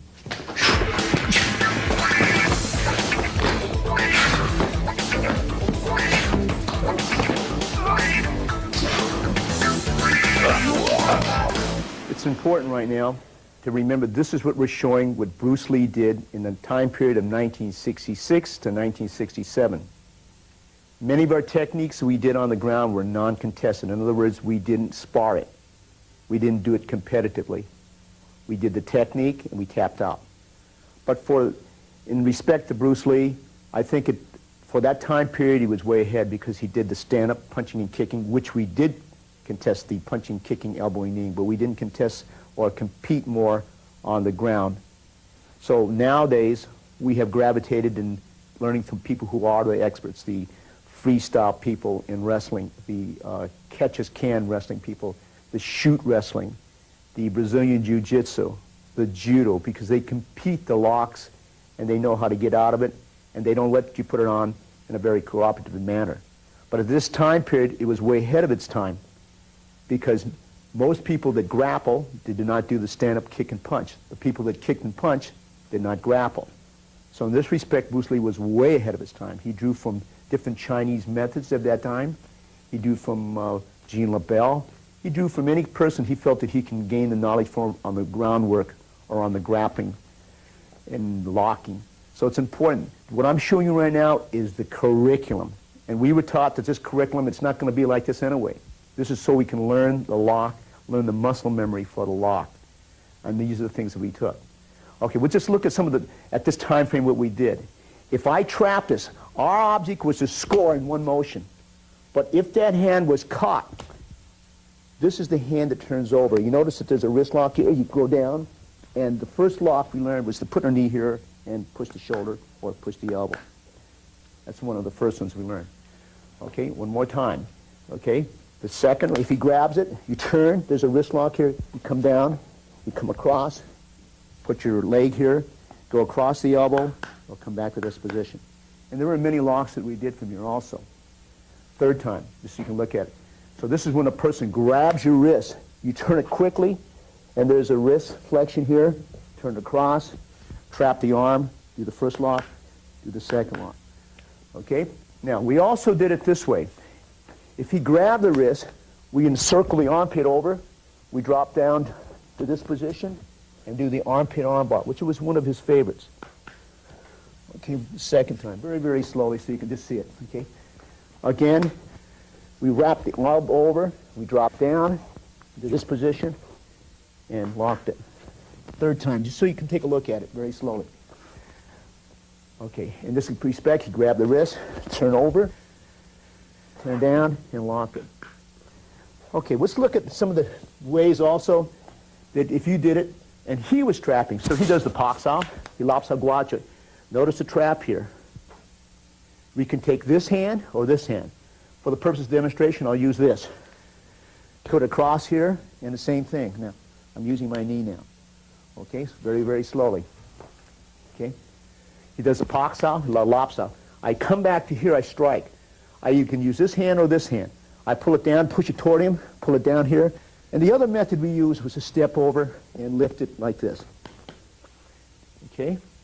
One more time again. He does the paksao, lopsao guachoi. We can also do it like this. Grab the wrist, move it in, wrist flexion, move the body here. So you have one lock that goes in this manner. You have another lock that goes in this manner. Okay? That's two variations. The third variation, a lot of these I particularly don't do anymore, but I'm showing you for historical purpose, and I think it's important to remember that it's good to look at the evolution of an art. Okay, so when I come back to this position and I strike or I even kick, I put the lock on. Okay, I bring it down here and put it over. Now this is what he called the surfboard. He would put this arm over, grab this arm over, and go in that manner. Okay, one more time. Okay, okay. So when he parks out, lopsided guacho, you drop it, hit, kick if you want, grab this wrist lock, come across. So one lock, again, was to put it this way. Another lock was to put the leg here on top. Another lock was to mount the person, keep this close to the body like this, grab this, lift this arm up, and go in this direction, what we call the surfboard. Okay, I'm going to repeat that again, okay? This is time, parks lock, and I grab it, I strike. This is the wrist lock. I pull it down, it goes across. So one method was to leave your knee up and to press it. The other method was to put it down, or to put it down this way, okay? Or to raise it up this way. The other method was to lock, position. And these were just what we call the follow-ups. That's the surfboard. Okay, I'm going to give you this view over here. He does a paxa, lopsided guacho, that's the strike. You could kick, grab the wrist, first one, wrist flexion. Bring him down, okay? You could bring it down this way. That's the method we used at that time, or this method this way. Or the other follow-up was this way, okay? Or to mount the body this way, keep this up, pull this up here, grab the arm, and go in this direction. Okay, one more time from this direction. Again, he parks a lopsided guacho, you trap. That's the strike. The wrist flexion is here. You come down like this. Okay, you can put it this way. You can put it this way. You can put it this way. You can have your leg over it this way. It depends which way you want to lock it. You can come back to this position over here. If you went in this position first, take this one first. Mount the body. Go to this position, lift the arms up, and go to this position here. Okay, one more time again so you can see something. A lot of times when he parks our lopsided guacho, and because of the hand, I'm going to take this hand first. See, and reverse the position and go to the opposite side. And I can do the same three from that position or the same four. One more time against park, lock. Notice the hand is here. But now we're using this hand here. We go in, lock it, move the body across, and do the arm bar. You can do the wrist lock. You can mount and do the surfboard if you want to decide. One surf arm is good enough. Two arms are better, going in that direction. During this time period of 1966 and 1967, Bruce Lee placed a lot of emphasis on the hand trapping, what he called HIA, hand immobilizing attack. And he did a lot of finger locks, probably influenced by Professor Wally J, probably influenced by different Chinese masters in China. He was a great researcher of that time period. Very few people research or even trained in two arts, or possibly three or four. Not that he learned the art completely, but what he liked to do was research, investigate, then experiment with the material. Not only in technique, but how different systems train a particular style, how they train a particular method, the training progression, the training equipment some systems use. These were very all important. But what he taught us is that you can almost release a lot of holds in grappling if you attack the fingers. Now in some grappling competitions now you'll notice that the finger lock is not allowed. So you have to distinguish if it is a no-hold-bar fight, and sometimes it's restricted to certain techniques. Certain techniques are not applied, like finger locking. But for the purpose of self-defense and survival skills, it has a lot of importance in it, in that you can move from one position to another position and use the finger locks as a release till you get into a position of what we call neutrality, to get to a position what we call superiority. Because you have inferior positions, you have neutral positions, you have your superior positions. Okay, and since a lot of people that he met during that time frame were people who relied on trapping, his counters dealt with people who were efficient in trapping. We all realized that we did not have his skill level or his speed. He had attributes that normally most people will not have. So a lot of things that he taught us we couldn't do because we really didn't have his skill level. His speed was, you have to stand in front of him to understand what I'm talking about. I don't consider myself slow, but when I worked out with him, I always felt slow. Okay, so what he would do these techniques at a very high speed and control the finger locking. I'm going to do it for the purpose of demonstration, show you what he did. So a lot of people who trapped that first barrier like this, and they came across, and he would trap it, he would grab this finger here, and they really extend it for the purpose. Then he would put us down like this, lock it, and then lock the position like that. Okay? It's very, very painful. Okay? Again, in slow motion. You notice when he comes across and you trap, see how I grab the little finger? I can grab any digital. And when I pull him, if I pull him straight back down here, one demonstration I saw Jean LaBelle do at my school was he had a girl that I think was like 12 years old, and when he did this, this person that was 200 pounds could not move. So this thing, it looks very inefficient, but if you, it's right on the digital, and if he moves, see, if you try to get up just a little bit, see, very, very, very painful. And you put the control here, it's very, very painful. You switch the body control here, very, very painful. So as simple as that looks, but we look for the simplicity part. Okay, now, if you notice when he traps, at that point, you hear, that's a little finger you grab, and he would grab it with such speed like this, and that would be, this would just rip it off. He could go on almost to anything from here. Like if he went like this, he would actually sometimes go in locks like this and come back here and lock it. Okay, you notice that he could almost flow to any position. Okay, again, if he traps here and he comes back to here, notice the last time I was grabbing here, but this time, see, I could grab the finger here. And the same token, if I grab two fingers and push it toward him, the same basic, I could hold a body position here, and it's the same lock. It's a finger lock also. Has two locks for the price of one. Again, so anytime that we were trapped, we always looked for a finger. Again, slowly, could be here.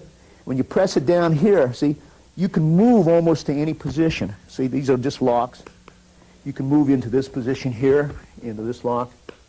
You can grab the finger here and move into this lock. So there are many different locks that you could apply.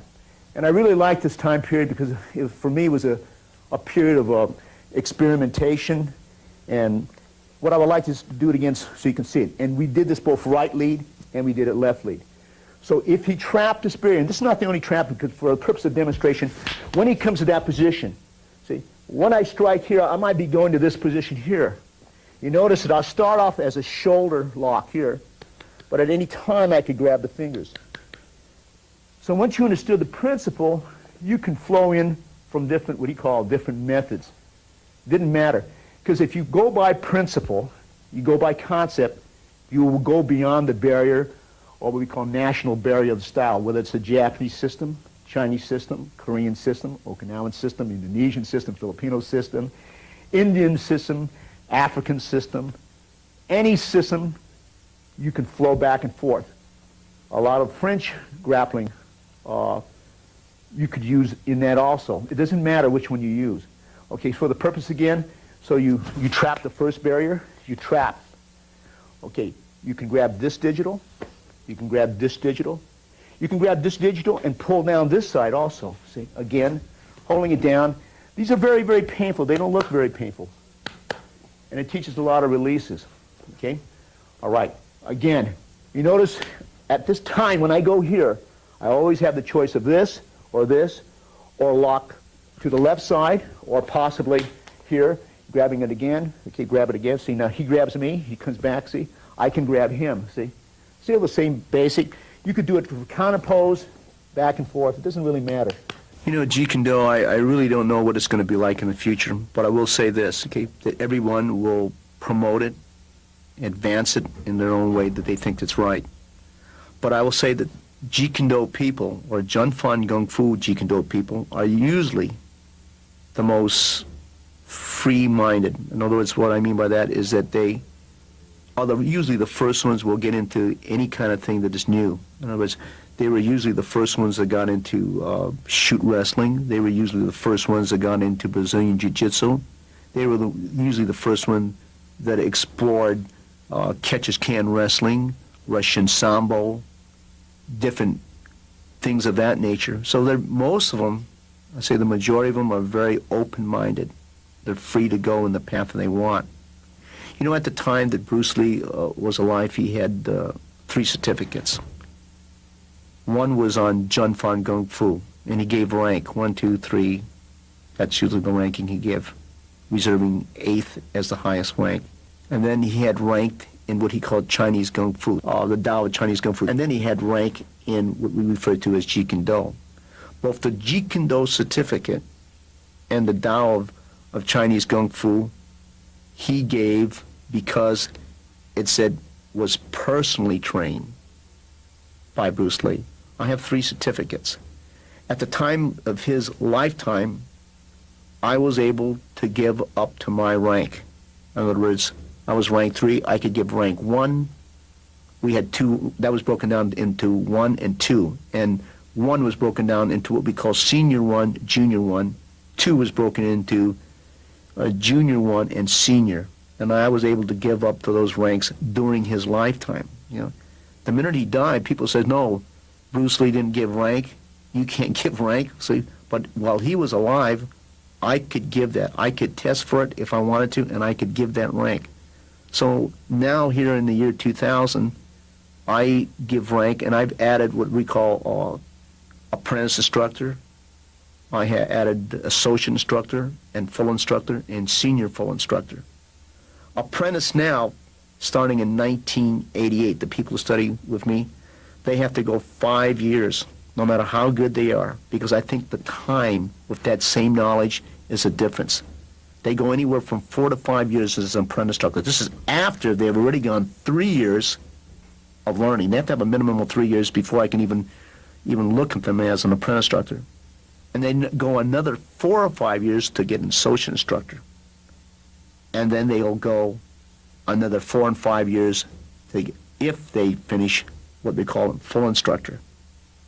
And I usually keep 4 or 5 years to become senior instructor. People say, wow, that's close to 20 years, 23 years. Because that's the way I want it. I wanted a high standard, you know. And we all have strengths and weaknesses. And anytime you grade somebody, it's subjectively and it's objectively. You have to have something objective and you have to have something subjective. It's a gut feeling, you know. Being a full instructor does not necessarily mean you're the best fighter. It means you can lead, you can teach, you know the direction and the way that art should go. And I think that's very important.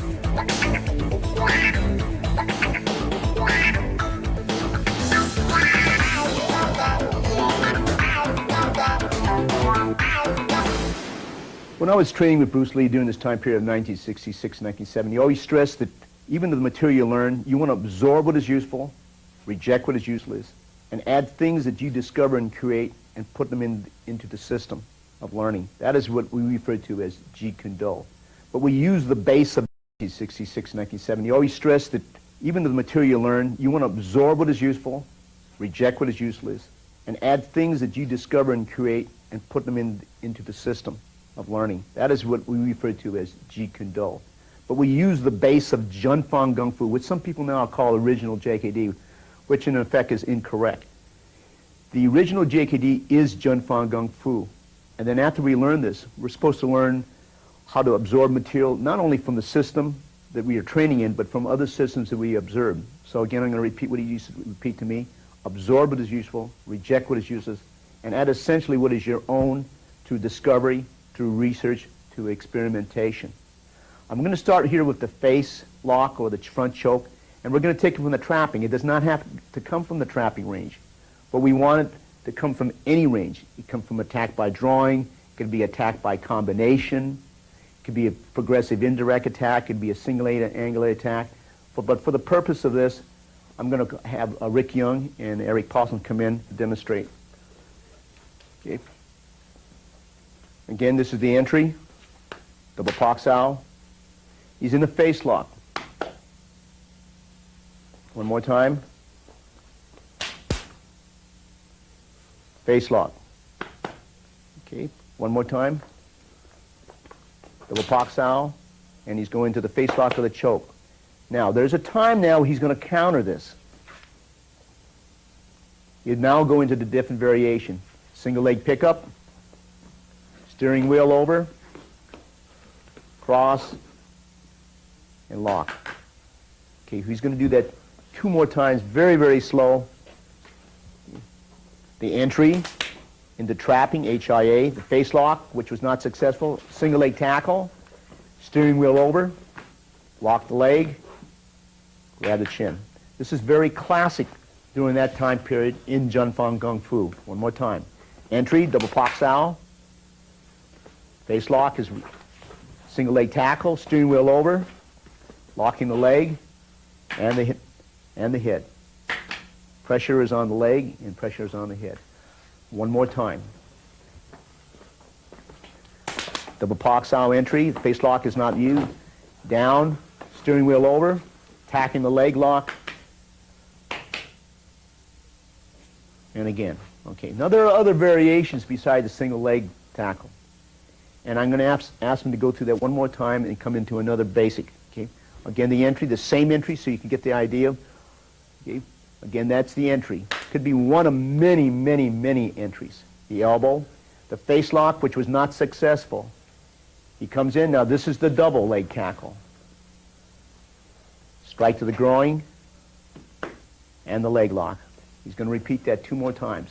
These are one of many possibilities. The entry in, the face lock, which is not successful, double leg tackle, strike to the groin, and the leg lock. 3rd time, so you can take a better look at it. Okay. The trapping range, failure, double leg takedown, groin strike, and leg lock. Okay. I'm going to ask them to do one more variation from that position when the face lock fails or the choke fails. Okay. The entry again, very slowly. He tries the face lock or the choke. It's not successful. Body tackle to the rear. And now he goes into the arm bar. Okay. He's going to do it 2 more times. Very, very slow. Okay. Again. Okay. Face lock, which is not. Body tackle to the rear, going into the arm bar. Okay. And he's going to do that the 3rd time. Okay. The entry in, the face lock, the body tackle, and going into the arm bar.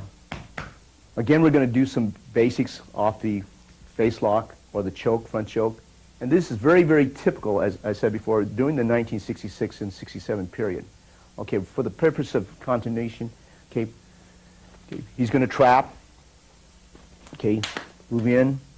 Now the first one over here, he's going to do the face lock, which we're familiar with. But the person now is going to sprawl his body down. Okay, this is the top strangle. Okay, then he'll move into the next one. This is the side strangle, and this is what we call the front triangle. Okay, he's going to turn that person around and go into the rear choke. He's going to trap again. He's then again going to pick up one arm, trap it, crank. Sometimes in wrestling these are called stalks. Okay, or okay, we're going to start that sequence again. You can do one of these techniques, but for the purpose of this videotape, we're going to do it in a flow. That's the entry in, one of the many entries in. Okay, he's going to face lock. Okay, but the person sprawls. So this is the front or top strangle. He then moves out into the side strangle. He then moves out into the front triangle. He's going to lift the person up and go into the rear strangle. He then now goes into the head crank, and the head crank could be this way, or it could be done with the leg trap. Sometimes these are called stalks. Very common, very dangerous. So when you practice this, you have to be very, very careful. Okay? Okay, I'm going to ask him to do that for the 3rd time and final time. Okay? Again, very slow. It could be any entry. Okay? He breaks in. That's a face lock, but he tries to counter it by going to his knees. He now has a top strangle. He's going to move. Now this is called the side triangle. He's going to move to the front triangle. He's going to turn the body over and now take the rear choke or rear face lock. He now takes the rear choke. Okay? He's now going to go into what we call the head cranks. So one head crank would be done this way, or the double head crank. Be very careful on this on the neck, okay? All right? I'm going to ask you to do it one more time, very slowly for these people, okay? The entry, which could be any entry. Okay, he sprawls. This is the top strangle. He's going to move around. That's the side triangle. This is the front triangle. He'll now turn the person over in sequential order and go into the face lock from the rear. Then the rear choke. Now these now are referred to as head cranks. That's one head crank, the other head crank, and using both legs. Be very careful on this one here. Things have changed in here, and we're going to now do this the way we do it now here in the year 2000 from ABC and from ABD. And they're going to go and do some drills over here so you can just see. Okay. Same variations now as originally we were taught. Okay. Side front strangle, rear choke, okay, head crank. Okay. Again, notice they're doing it now from ABC and ABD. Attack by combination. Okay, receiving it. He's striking. He sprawls. Okay. Now we're going into the side triangle, front strangle, moving into the rear strangle, going right into the head crank, one of the many variations of the head crank. Okay. We're going to do it one more time so you can see. Okay. Attack by combination. Attack by combination. Now goes the front strangle with the knee. Okay. Goes to the rear. Head crank. Choke.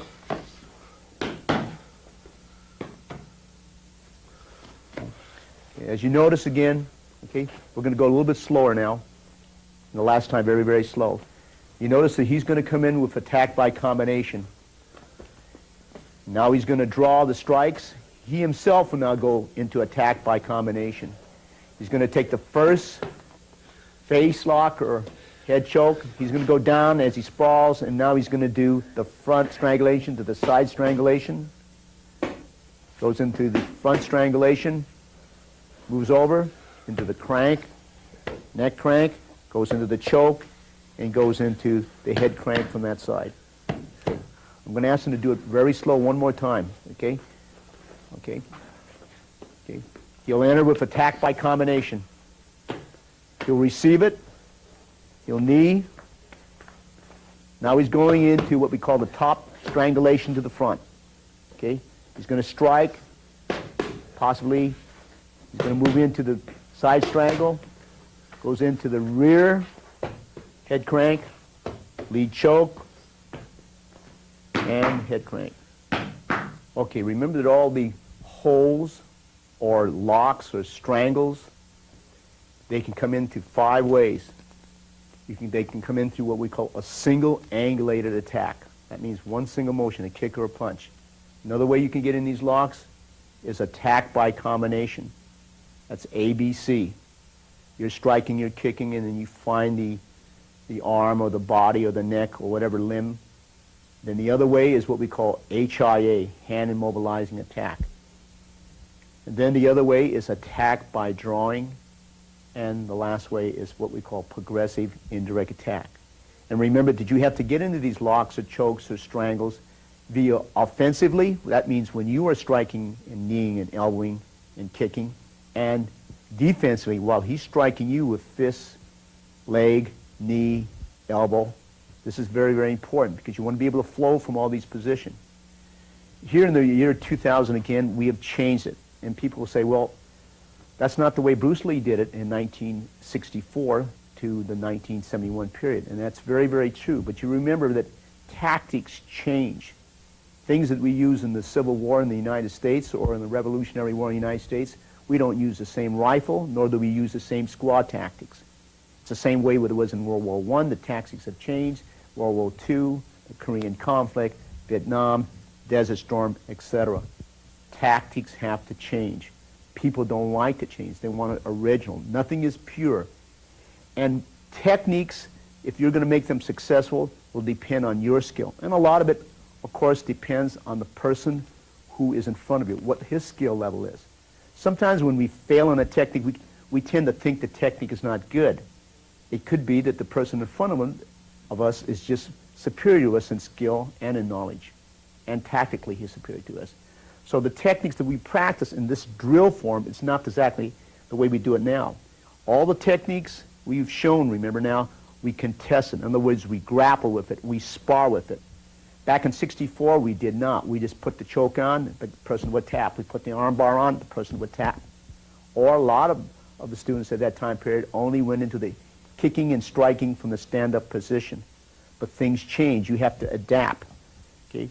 So it's very important, as you remember this, when we're showing the technique, this is the drill form, just to show the technique. Okay, I'm going to do a short overview. If you do the technique by attack by drawing, you are drawing the rear round kick, for an example, and you can side kick. That's attack by drawing. Okay? You can round kick. We call it the hook kick. Okay? From this position, you are now in position, knee to go. So you can do the stand-up lock here, the leg lock, or you can sit down to this position here. Okay, one more time, slowly. Okay, I'm going to move him to this position over here. Okay, attack by drawing. You side kick, you come back down. Now I kick the groin, I do the standing lock, but I stand because I want to go into the lock. Now you can also flow into other locks, taking the toe hold lock and lifting up the head and coming to this position again. Okay, one more time, please. Okay? From this position again. He's going to kick. You're going to side kick. You're going to knee. Sorry. You will then lock it. Okay? You can sit down. That's one variation from here. Okay? Once again, please. Now you can stand up, which I prefer to do. Attack by drawing. You side kick. You knee. You trip. Okay? You do the lock here. You do the lock here. You switch over, lock, come over to this position, and then lock. And lock it up to here. Okay, let's look at another variation for the overview. Okay? A lot of times from this position, you're going to enter from trapping. This is what we refer to the double pak sao. BUG, now tech, you trap. You knee. You do the first leg face lock. Okay, at that point, sometimes, you're going to switch the body. See? You may go into the headlock. Notice how I pose my foot here? And then come back to this position, maybe elbow. Shoot the body back. You're going to come into this lock here and come back to this position. Notice when I move my hip? Okay, that's one variation. Okay, let's try that again, okay? All right, so I'm going to enter from this position. Trap. There's double. I'm going to knee. Okay, do the face lock. Let's say it doesn't work. So I grab and I turn and I spin. I'm going to post my hand here, post my leg here. That's a head crank. Come back to here, that's the elbow or the punch. Scoop the hand down. You're going to lock it up here. This is the shoulder lock with the head crank. Okay, let's try it one more time so you can see. These are different variations you can flow back and forth from. Okay? Again, you strike in, you knee, you do the face lock. It's not working. So we spin, turn, post the hand here, put the leg here for the post, lean back. We come back to this position. You can do this for striking. Lean forward, grab this position, apply the lock again, and here. As I close this tape on the third volume, I want to bring out this point. That what we're showing you now are the techniques of Bruce Lee from 1964 until his death in 1973. It must be remembered that while it worked so efficiently for him during this time period, people have to move on. Technique is good, and it is important, but probably more important than even technique is conditioning, getting the attributes, training to become an athlete, not just only a martial artist, because the two are important. You have to make the technique work, so you have to have the attributes. You have to have the condition. Probably more important, again, I'm going to repeat, is probably the conditioning part. In closing, I would like to say this, okay? Remember that these are the techniques that he used. We have gone on. I encourage my students to take Muay Thai, to take Bando, to take French Savate, to take many different arts. I encourage them to go into every grappler they meet, from Russian Sambo to shoot wrestling, to Brazilian Jiu-Jitsu, to Nihon Jiu-Jitsu, to Judo, because all these attributes are going to help this person. And again, remember, you have to make the technique. And also remember that what works efficiently for one martial artist will not be efficient for another martial artist. A big martial artist or a larger frame martial artist are going to use techniques that fit him. A smaller martial artist is going to use techniques that fit him. There are techniques you use when the person is the same size as you. There are techniques you use when a person is much bigger than you. You have choice techniques. It will limit you to what type of techniques you're going to use. So it's important to remember this. Okay? This is more of a historical film to show you the techniques as it was taught during his lifetime.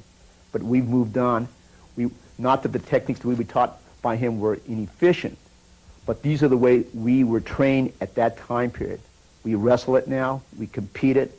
I encourage them to compete in shoot wrestling. I encourage my students to compete in Valley Tudo type, to shoot wrestling, to Brazilian Jiu-Jitsu, because that's how they're going to grow. Okay, I want to thank you again for observing this video. Thank you. You know, when Bruce Lee died, you know, no one didn't expect him to die.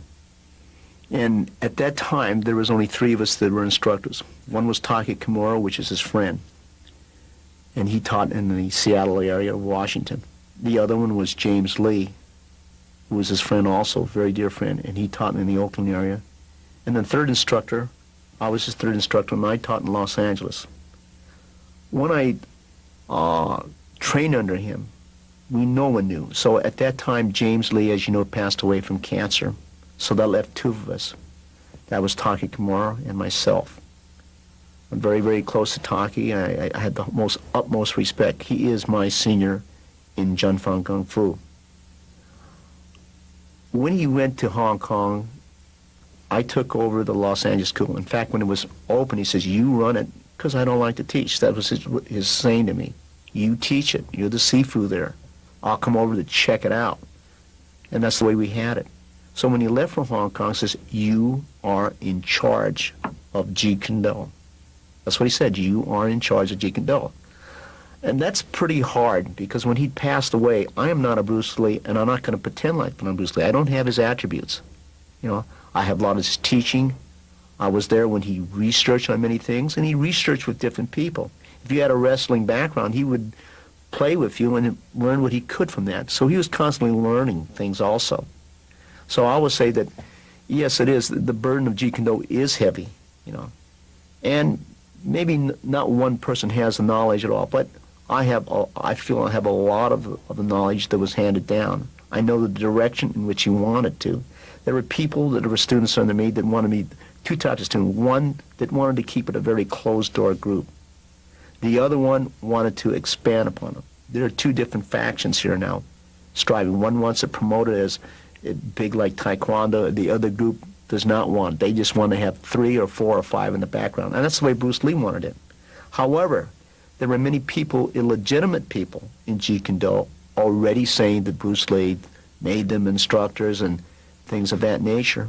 And with this happening, that forced us to come out and starting to teach Jeet Kune, because these people, they weren't even close to what Jeet Kune was. And they would, you know, a lot of people would be teaching it, and they would be teaching karate and calling it Jeet Kune, and that's all over the United States because no one can check it, right? They don't have belts in Jeet Kune. We have ranking, 8 ranks, and even that was put away later on, you know.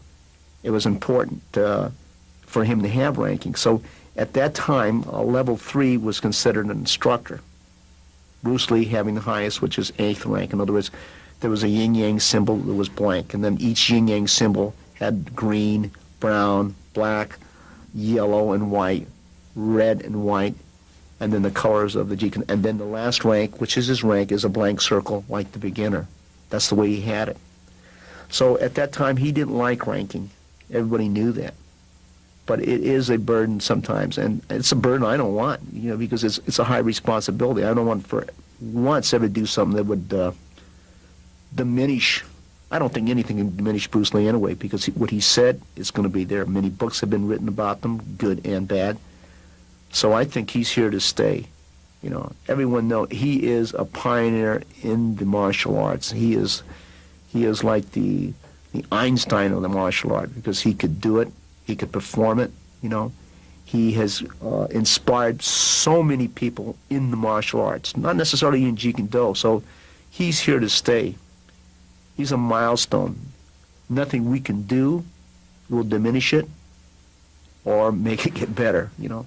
So you have to go, I have to go with the gut feeling. My gut feeling is this is the way Bruce Lee would have wanted me to go.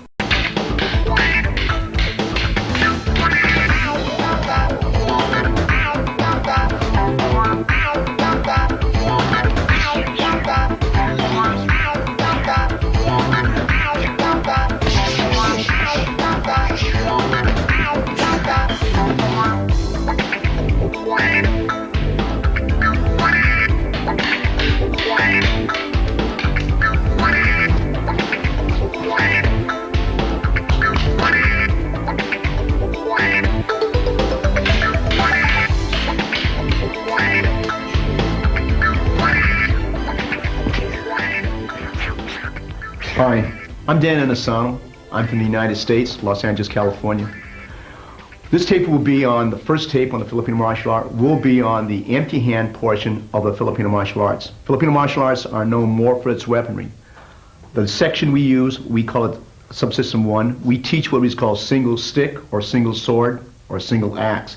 The second area we teach as we've known as double sword or double stick. The third area, it's unequal length weapons like stick and dagger, sword and dagger, sword and shield. The fourth area we deal with the double dagger. The fifth area we deal with the single dagger. The sixth area we deal with the palm stick. And the seventh area we deal with the empty hands. That's what we're going to deal with now. The eighth area, which we're not going to have time on this video to show, is the staff or the longer weapons. The ninth area deals with the what we call the flexible weapons. The 10th area, it deals more with the throwing weapons.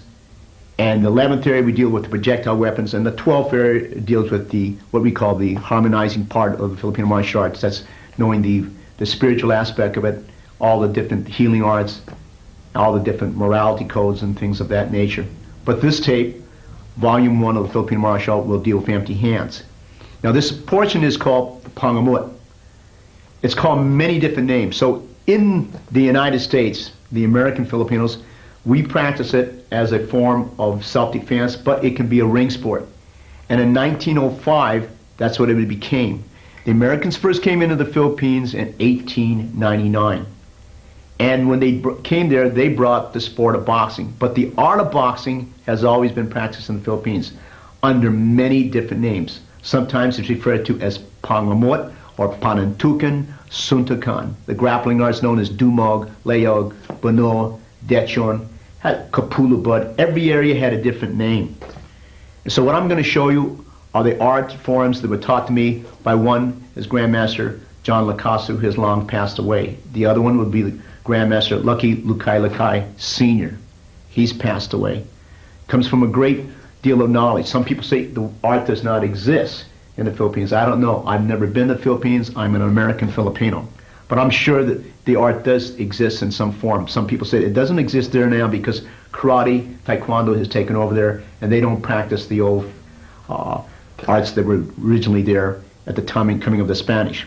So for my student Rick Young, I'm going to just show you some of the basics. Now in Panantukan, we go in left lead and we go in right lead. So I'm going to start right with the basics. Okay, we fight in the right lead and left lead is constantly switched, but the basics will be this. Okay, when the hand is out here, the lead punch, and the jab comes, we always try to monitor this hand here. At this point here, I'm going to mouse the brachial nerve or the ulnar nerve, which is the crazy arm like that. I'm going to move the hand here, and then I'm going to follow with 3, just for the sake of understanding, okay? So we check, come back, in, and 3. Notice that I parry and check that hand over here. And then we're going to mouse the bicep or the ulnar nerve like that. I'm going to backhand or hammer fist, cross, body hook, cross. That's one of the ways we counter the jab. It's not the only way. The other way, rather than checking the hand here, we sungab the face here, which is the finger jab, or we palm the face. Again, I'm going to come out the same one. We either mouse the brachial nerve or the ulnar nerve here, to impede the progress, throw the hammer fist, and then start with the cross, the uppercut, and the cross again. In Panantukan, we can use the elbow, and we can use the knee, we can use the shoulder, and we can use the headbutt, and we can grab and hold. That's why it's a little bit different. When it became a sport, in the ring, they had to modify some of the techniques. What I'm showing you is the old-fashioned Panantukan, as taught to me in Stockton, California, and in Los Angeles, California. Okay, the next one, if you hit the sungab to the face here, he is then going to throw that punch. At the point, that's the elbow. Notice where my hand will throw his body off lever at that point. Excuse me. Okay, let's try that again. So we go one. Notice when he punches with the elbow, and at that point, I will then throw the cross, the uppercut, and then the cross. One of many, many, many different variations. There are so many different variations on this. Okay. Now, you notice when it comes again in slow motion again, if you go one, okay, and I go across this way, you notice how equally, say, if you grab here, this is part of the art. If I shoot over here, this is part of the art. Notice how it's placed on my knee. Notice the cross, the hook, and the cross. This is the Panantukan that was taught to me.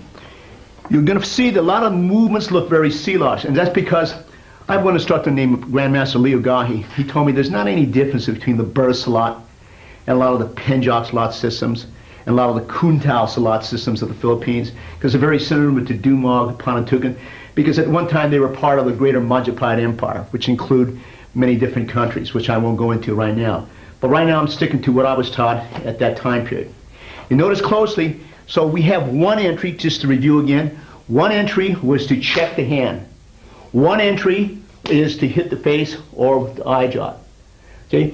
After you do this entry, we monitor the other hand. That's one of the variations. Notice the elbow here. Notice I can hit with the forearm right here. Notice the off-balancing portion here.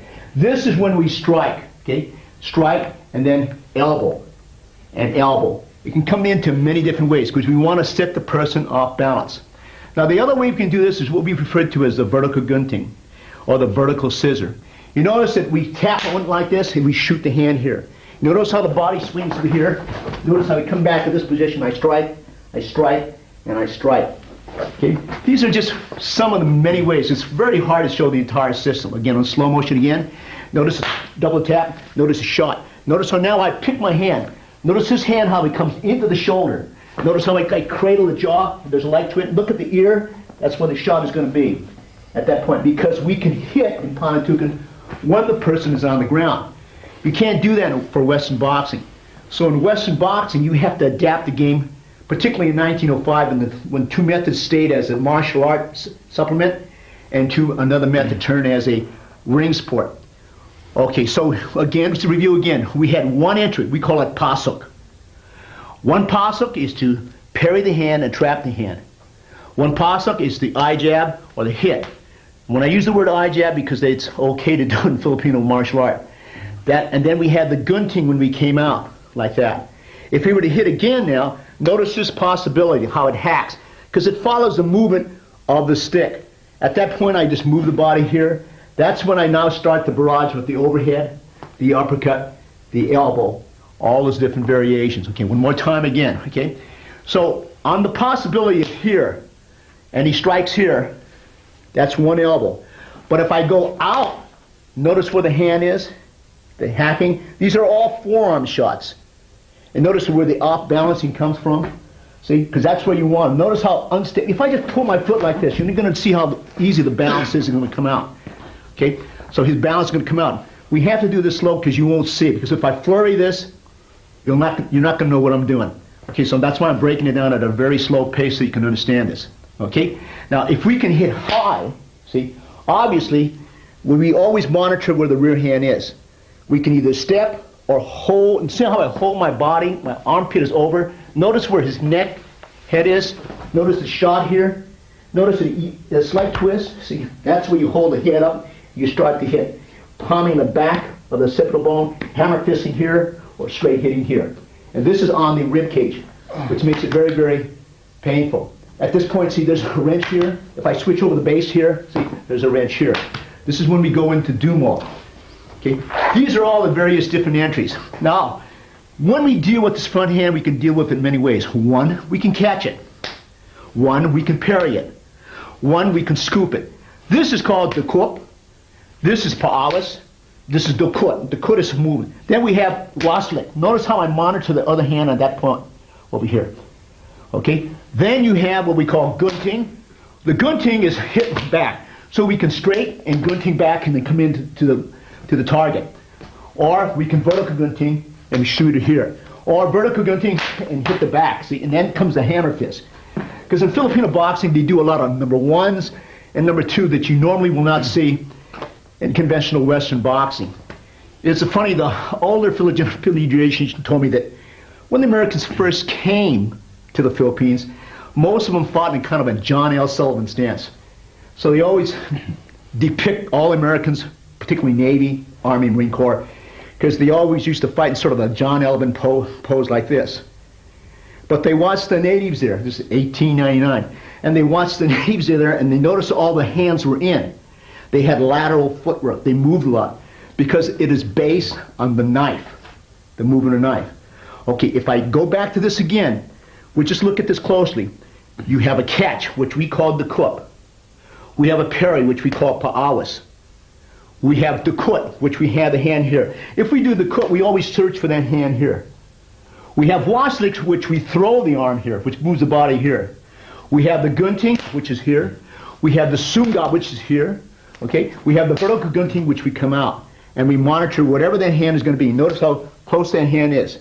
You notice that always, when you step here, notice where my position of my body is. See? See how the body is, how it comes to that position? Because look at where the knee is on the chest. See, when I step over and I start to flurry, the hand slaps. Hand slapping is very, very important in the art of Panantukan. They work it a lot. For instance, when we hit the occipital bone, very common ones go, I just hit the back of the head here. When you hit the back of the head, this portion is off balance. I'm going to do that again very slowly. See, one hit. See the switching of the base? See the base over here? Right here? Because that's where you're going to go. Now when I step forward with this knee, he's going to go off balance. I'm going to come back to that position and strike. Okay? This is the art of Panantukan. Lacasa's system was a little bit different from Lacaina. It's going to be hard to show everything. Now let's look at the ways we deal with the rear hand. A lot of times we'll just, on the front hand, we might slide. These all come from the movement of the blade. And I'll explain that as I get the knife out. Those are slides. Okay? But if I slide and hit, this first one is what we call split entry. One hand is in, one hand is out. Notice again where the hammer fist would be. Notice I can put my right foot here. Watch the right foot. See, notice the balance, how unstable that is. See? Notice when if I step forward, that's going to throw them off balance. Okay, one more time again. So if I ride this, and I soon got this on my backhand here and the elbow, that's the position I want. Okay? That's on, if I move the body just slowly, it's going to come down, and he's going to get up usually and strike from here. Okay, these are all the movements that you can do. So let's look at the variable, just the entry by itself. You have the gunting, which mouses the bicep here. It might not slow up most people. It might even infuriate some people. It's the crazy bone here. So when we train, we go under like that. Or we just tap it like that and nobody gets hurt. Now this is the backhand gunting. See? And coming here. So look at again the variation here.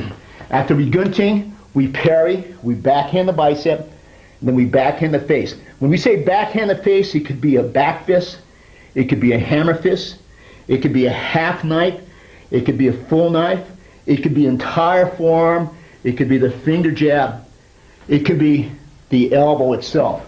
Notice again the body will always go off table because we want to hit the person when his balance goes off balance. Okay, now again, look at the variations. So if I parry this or slide this or gunting, it doesn't matter. So you have a back hand gunting is 1. You have a vertical gunting, which is 2. You have an inside sungab to the vertical gunting, which is 3. You have an inward gunting and going out. You have an inward gunting and staying in. Okay. You have an inward gunting and then moving to the side and placing the guy off balance. You have an outside vertical gunting, which is this. Now you see you can work all the different variations from here by smacking, by hitting, closing. All the different lines are being used. In Filipino boxing, you can hit from low to high. This is very, very essential. one of the things that you're going to notice on the here is that if you parry and you backhand, sometimes we will stay in a right lead. That's your right lead. And follow up with a blitz of 2 or 3 or 4 or 5 or 6. Sometimes when we make the backhand gunting, we will switch. And you notice how this comes to the body here? Then you come back, and then you get we always go left and right. If I do an inward gunting here, I'm going to stay in my right lead. I can step on the foot, which is very, very common, and then follow a 3. Or, okay, I can do the inward gunting and not stay here. And anytime I go here, notice how this thing is behind. See, because if he punches, see, we just come in here. This is the shoulder smash, coming across with the cross. We can look for the body punch, or the slap, or the elbow. It doesn't matter.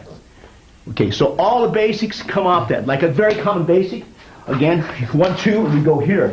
Very common, then we spin the body like that, hit to the shoulder, again, look at the hit shoulder, and then we look for the shots here like that.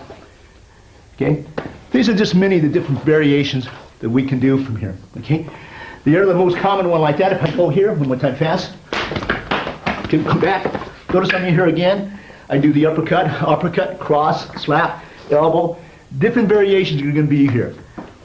Okay, again, slow motion again. If I go to the back like this, I'll slow it down. Okay, notice how I hold the trachea. Notice how I grab the arm here, how I cradle. At this point, see, you can go into the Dumov type of situation or stay with the Panatukan, which comes out like this. You know, when I do seminars, I do what the seminar host requests. In other words, some seminars, some people bring me in for the Filipino martial arts. Others bring me in for Bruce Lee's arts, like Jun Fan Kung Fu and Jeet Kune. In the early years, some people brought me in for even Muay Thai, because I love Muay Thai. I love Thai boxing. In other years, they brought me in for Silat. So every area of the United States, they bring me in for a certain subject matter. There are some areas that don't want to learn the Jun Fan Kung Fu and the Jeet Kune. They're more interested in the Filipino martial arts. Then there's some people who are not interested in the Filipino martial arts. They're more interested in the Salat, or the Indonesian styles, or the Malaysian styles. And some are interested in areas like areas of the Majapahit. So every group is different. Many people say I teach the Filipino martial arts and I push it in front of the JKD. No, it's not true, because everyone wants the subject matter, and I teach I don't say that Filipino martial arts are Jeet Kune, but I make the comparison. So maybe 1/3 of the seminar I teach on Bruce Lee's arts of Jun Fan Kung Fu and Jeet Kune. Another third might be on Salat, Majapahit, Malaysian, Indonesian arts, and Thai arts. Another third might be straight Filipino martial arts. And that's okay too, because I think you want to give the people, in the beginning, when I started teaching seminars, I did it for free. You ask anybody. You ask Larry Hartz, who was my best friend. I used to go down and teach at his school, pay my own plane fare to North Carolina, which is pretty expensive, to upkeep him in Jun Fan Kung Fu and to upkeep him in the Filipino martial arts, to update him. I separate, when I certify people in Jun Fan Kung Fu, it's different from certifying people in the Filipino martial arts. And it's different when I certify them in the Majapahit arts, and I'll let my Thai boxer, John Chai Surasut, certify them in Muay Thai. Now, the reason for this, I think, is important, because a lot of times there's material in the Jun Fan Kung Fu that is so similar. The people saying, I'm putting the Filipino side go, oh, he's taking the Filipino material and putting it in the Jun Fan Kung Fu to make it better. Then you have the people on the Chinese side saying, oh, he's taking the Jun Fan material and putting it in the Filipino arts, because there's a lot of similarities. And I'll tell you why. See, Jeet Kune is, a lot of it is based on Western boxing and fencing principles. So we talk about the simple repose. A repose is an attack after a defensive motion or a defensive parry. It's a fencing term. So you have the simple repose, and you have the compound repose, and you have the indirect repose. That exists in the Filipino martial arts. Why does it exist in the Filipino martial art? Because Bruce Lee's art was based on weaponry. Filipino martial art is a weapon-based system. And that's why the similarities are there. You repose in stick fighting and knife fighting. So they have a lot of. You take the 5 ways of attack. Let's analyze it. Attack, single angulated attack, with or without broken rhythm. It exists as a weapon. It exists with the empty hand in the Filipino martial art. Attack by combination. It exists in the weaponry. It exists in the empty hand skills of the Filipinos, right? You take attack by drawing. Oh, this is right up the rally. It exists when you do it with weapons. It exists when you do it in empty hands. You take the next way, progressive indirect attack, or what we call indirect attack. That means when you go to one line and go to another line. A direct attack is when you hit low. Attack by coming, hit low, you hit high. But indirect is you fake low, you go high. You fake high, you go to the low line. Or you fake inside and go outside. Indirect attacking is in weaponry, and it's in empty hands. Then you take hand immobilizing attack, or attack by trapping. It exists with the weapon. It exists without the weapon in the Filipino martial arts, and that's why they're so close, because Bruce based his system on the principles of fencing or weaponry. The Filipino art is a weapon-based system. There has to be a lot of techniques that are very, very similar. And a lot of times when I make an analogy, I say, okay, this is an attack by combination, and it's very true, because you do it with the weapon, and you do it without the weapon. And that's why there's such a close relationship between the two. A lot of the movements in Panantukan are influenced either by the single dagger method, or the double dagger method, or the stick and dagger method. For instance, when he jabs, it's in, notice that they do the slide like this a lot, okay? That's because when they do an empty hand with the knife, or it goes to here, again, see the sliding of the motion? And if he crosses, notice how you monitor the body like this, and he goes across, and how the body is already coming down to this position, okay? And then you come in from this position. That's why a lot of times the movement of the knife dictates it. When you use the vertical gunting, this is the vertical gunting on the outside now, which is this movement here. This is influenced by the blade. See my hand over here in slow motion, see? Because in ancient times, see, you can go this way. See the body, how it is already? And when I come across, you see how the body always automatically will fall balance, off balance? That's the use of the double blade. When you use a method like this, and you use the inward gunting and you check, that is because if you use the knife this way, see, you monitor from here to here. And the cut is still from here to here. If they come out, see, that's still the basics of the knife coming here like that. And it's still, again, starting with the cross and the hook and the cross. So a lot of these movements, as we talked about, are influenced. That will go for the rear punch also. A lot of times you'll see this, okay? I don't like it particularly empty hands, but when you use it with the use of the blade, his hand will actually run into it. See, at that time, see, it's going to be here. Again, you notice again the off-balancing position here. Okay? When I use it with the double-edged blade like this, see, notice that the gunting is coming to that position. See, that's your hand position here, because that influenced the movements like that. See, and you move to that position. Okay? These are all movements that come from the use of the blade, because blade fighting was a way of war at that time, particularly with the sword and with the dagger. The movements of the ride, which is, this is, if you catch this lead hand and you ride it like that, see, and you strike, this is because at ancient times, sometimes this can be the dagger. And if it's on that angle, and they're thrusting at that angle, the ride is like that, see, it comes here, and that comes here, and obviously the disarm will be here, and you move into the position. So a lot of these movements are strictly from the ride like that, see, that's the ride, see. And of course in knife fighting, it's different, okay. When you don't have a knife, at that point, see, the same basic's going to be used, see, from that position. So there's many different systems. Again, I want to say this. There are so many Filipino systems, and even in my hometown, which was Stockton, California, which is in the northern central part of California, there were, at that time period, particularly in the 40s, about 30,000 Filipinos. Our hometown is like 78,000, but harvesting season there's like 30,000. Different ethnic groups from the Philippines. People that came from the north, people that came from the central part. The Visayans broken down into the Ilonggos, Cebuanos, Bulacanos, Waray, all the different groups, few people from the south. And if you go to any Filipino system, each Filipino system, they really believe that their system is the best. So I've never seen two Filipino people who were ever in agreement, particularly in my hometown. They always thought that their style was the best, and they always thought that their stick method or knife method or sword method was superior to anything else. And that's good. Pretty much like in America, we have pride over to what area we're from, or pride in our baseball team, pride in our football team, and that's good to have that. So when they came from the Philippines, they usually brought that pride of my style is better than your style. But we know it's really the individual.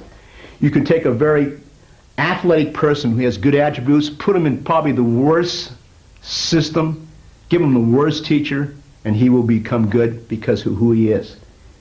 Likewise, you can take a person who's not as talented, put him in a system, let's say, that is very, very efficient and a very good instructor, and he can rise from what I call a low level into a very high level of martial art. So again, if you take any of the basic opening of the movements, like if I go here and they hit that motion here, again in slow motion, it's like that. See, it's taken from the diagram, either this way or, see, this way, and then moving the body back and following it this way. So motion, I'm not trying to show you knife fighting in this video, I'm just trying to show you how a lot of the movements were related to knife fighting. Many people feel this art is dead in the Philippines. I don't think it is. I think it's just probably more secretive.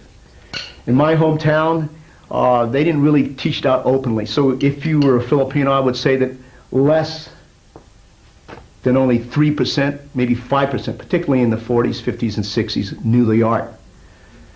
After World War II, a lot of people did not want to teach the art. They were tired of fighting. It was World War II. There's been a lot of killing. And so many of them knew the art, but did not teach their children, which was a shame because they lost a beautiful art form and a beautiful survival skill, which I think is very, very important. But it was so interesting that it was a very efficient art. And this Panantukan tape that I'm making, Panantukan, again, is just one aspect of the Filipino martial arts. So it has many different aspects of it. There are strikes, and not everything in any art is 100% good.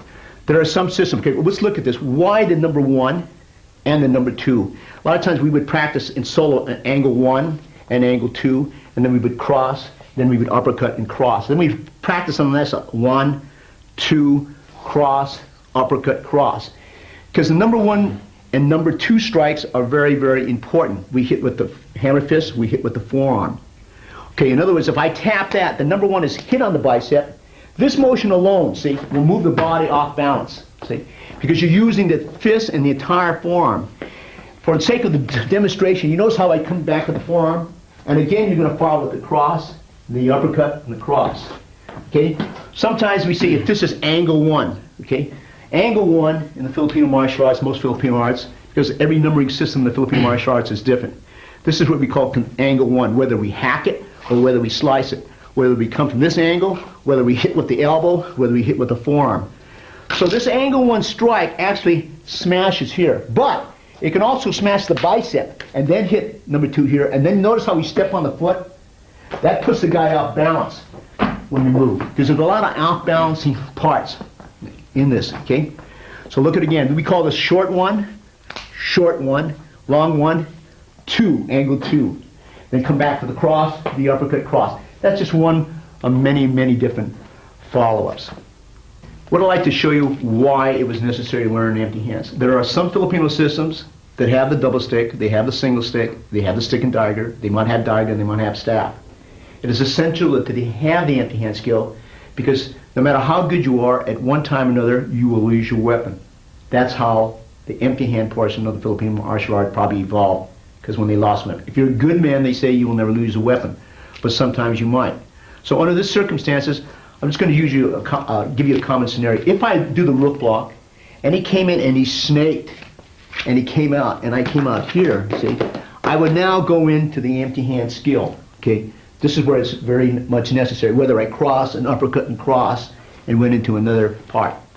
Or sometimes there's a possibility, like in close quarter stick fighting. Just, again, he might snake here, I might come to here, I might take it out again, I'm on elbow, and again, see the body balance over here, and I follow off with the cross, the uppercut, and the cross. Okay, and this other point over here, sometimes when he does, and I do the rook block, okay, I'm going to move him over here so you can see over here. And he inside deflect with the stick here like this, back like this, and you strip. Okay. Sometimes you push this portion here and start with the cross. See, this is the uppercut, the backhand, and then the cross. Other points, if you did the rook block here, okay, and he did the inside deflection first, and he snaked. You notice that how he's monitored? This would be the disarm. This would be the kick. This would be the punch, or you can go to the headbutt, you can go to the knee, you can go to the elbow, and then you're going to come back to this position here, and then lock it from that position here. So this is probably why the empty hand skill was needed, because at one time or another, you would lose your weapon. I'm not going to bore you with all the different types of footwork, but the most basic one we have is what we call the open triangle. Okay, this is called the reverse triangle, and this is a basic, and usually we used to practice this for a time. This is what we call the reverse triangle or the female triangle. There's another triangle which we call the male triangle. And when we work on, we go right lead, we step in here, we go left lead, move the base, and then we're going to come here. This is very common because you can move inside the plane, moving across the horizontal line, and then coming in, moving back and this way. Then we have what we call lateral triangle. This is when the triangle is like this. This is very common. Your foot is at the corner, so your right lead is forward. And notice my right shoulder is forward, right shoulder forward, right shoulder. But it also can be done left shoulder forward, left shoulder, left shoulder forward, left shoulder. This triangle can also be to this side here over here, leaving this constant. And again, you have the variation of left leg forward, see, left leg back, with the left shoulder forward. But now you see your same basics can come from this manner here like this. This is useful for blade and stick, and of course empty hands. So what I'm going to take now is the reverse triangle, which is this motion here. I'm going to show you some exercises which might seem very superficial, but they're very, very important. Okay? So what they used to do, because the number 1 and number 2 were constant, we would do this: step off and do angle 1 and angle 2, then cross, then uppercut and cross. Then we would repeat that other side: angle 1, angle 2, cross, uppercut, cross. Then we would move to this side: angle 1, angle 2, cross, body hook, cross. Then we move to this side, okay? Angle 1, angle 2, cross, body hook, cross. Then we would move to this side: angle 1, angle 2, cross, tight hook, cross. Then we move to this side: angle 1, angle 2, cross, tight hook, cross. Then we move to this side: angle 1, angle 2, cross, slap, cross. We move to this side over here: angle 1, angle 2, cross, slap, cross. Then we move to this side again: angle 1, angle 2, cross, wide hook, cross. Move to this side again: angle 1, angle 2, cross, wide hook, cross. Then we move to this side: angle 1, angle 2, the overhead, uppercut, and overhead.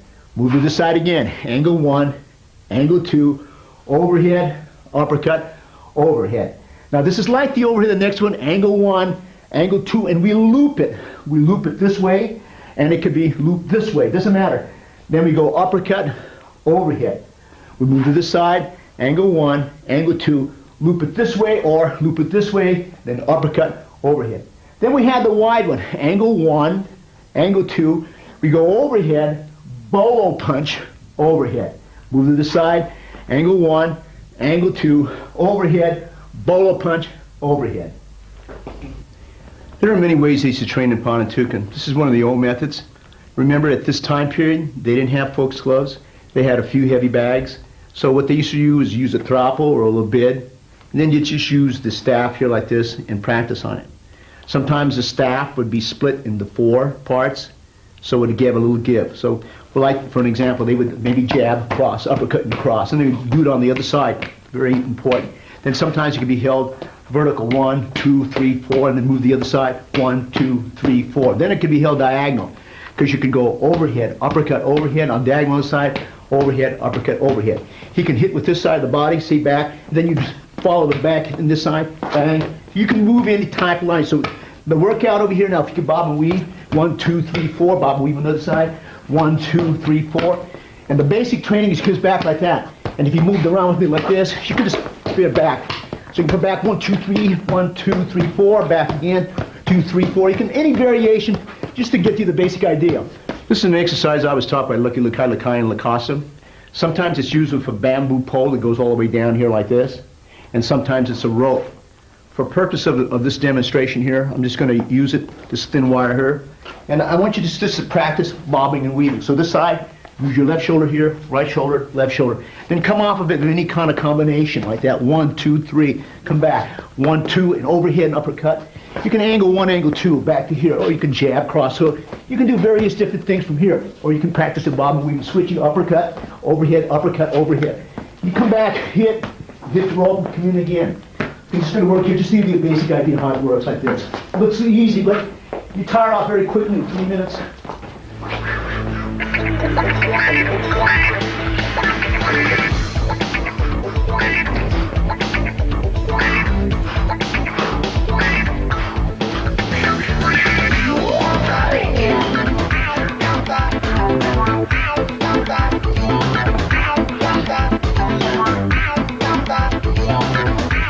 My first teacher that studied martial art was my uncle.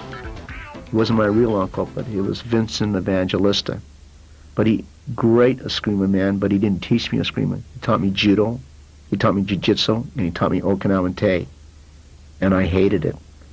Because at that time, but my dad goes, you need the discipline, Dan. This is why. So I was taught it, for 2 summers. Didn't particularly like it. But going back to the Filipino martial arts, my dad started to show me this numbering system, which is a plain Cinco Terro. And he looked at me and says, I think I'll have other people teach you. He just taught me the number 1, 2, 3, 4, 5, which is a Cinco Terro movement. Showed it about 3 times, says, no, I think it's better.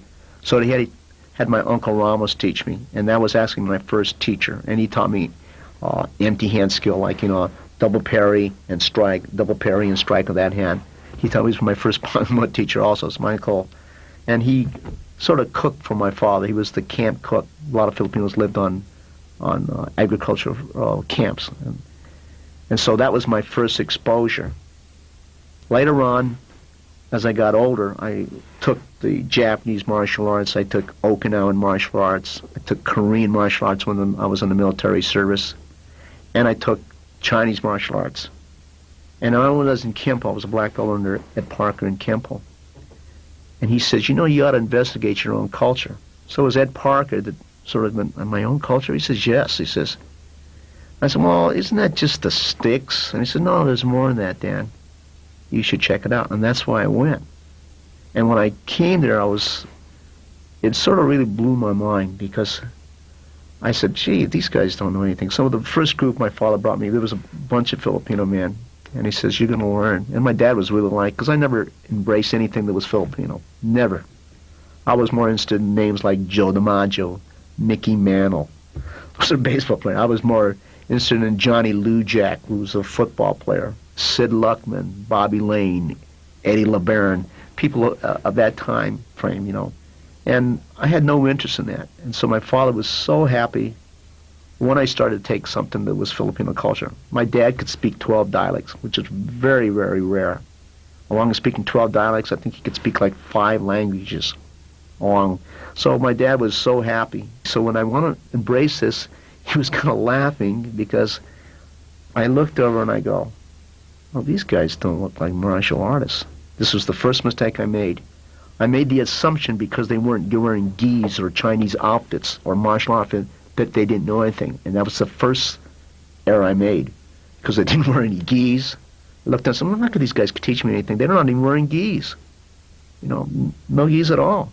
Forget gis. They don't even have a belt. They don't have a black belt. So I based that on the gi and black belt that they have no knowledge. And I was so amazed and was so frustrated in my first lesson because it was on knife. And he said, what did you have you learn a knife? I said, I learned this. And everything I did was complete failure. They would just slash and the way they would feed me was slash this way. A lot of systems, they just fed it straight to you like that and let you do the technique. But these people wouldn't let you do because everything was in flow, so they'd fake and move here, slash, cut, uppercut, and they would just do this, and it was so frustrating. I kind of threw the knife on the ground, and my father says, you throw that knife on the ground, you are disrespectful, and they will not teach you.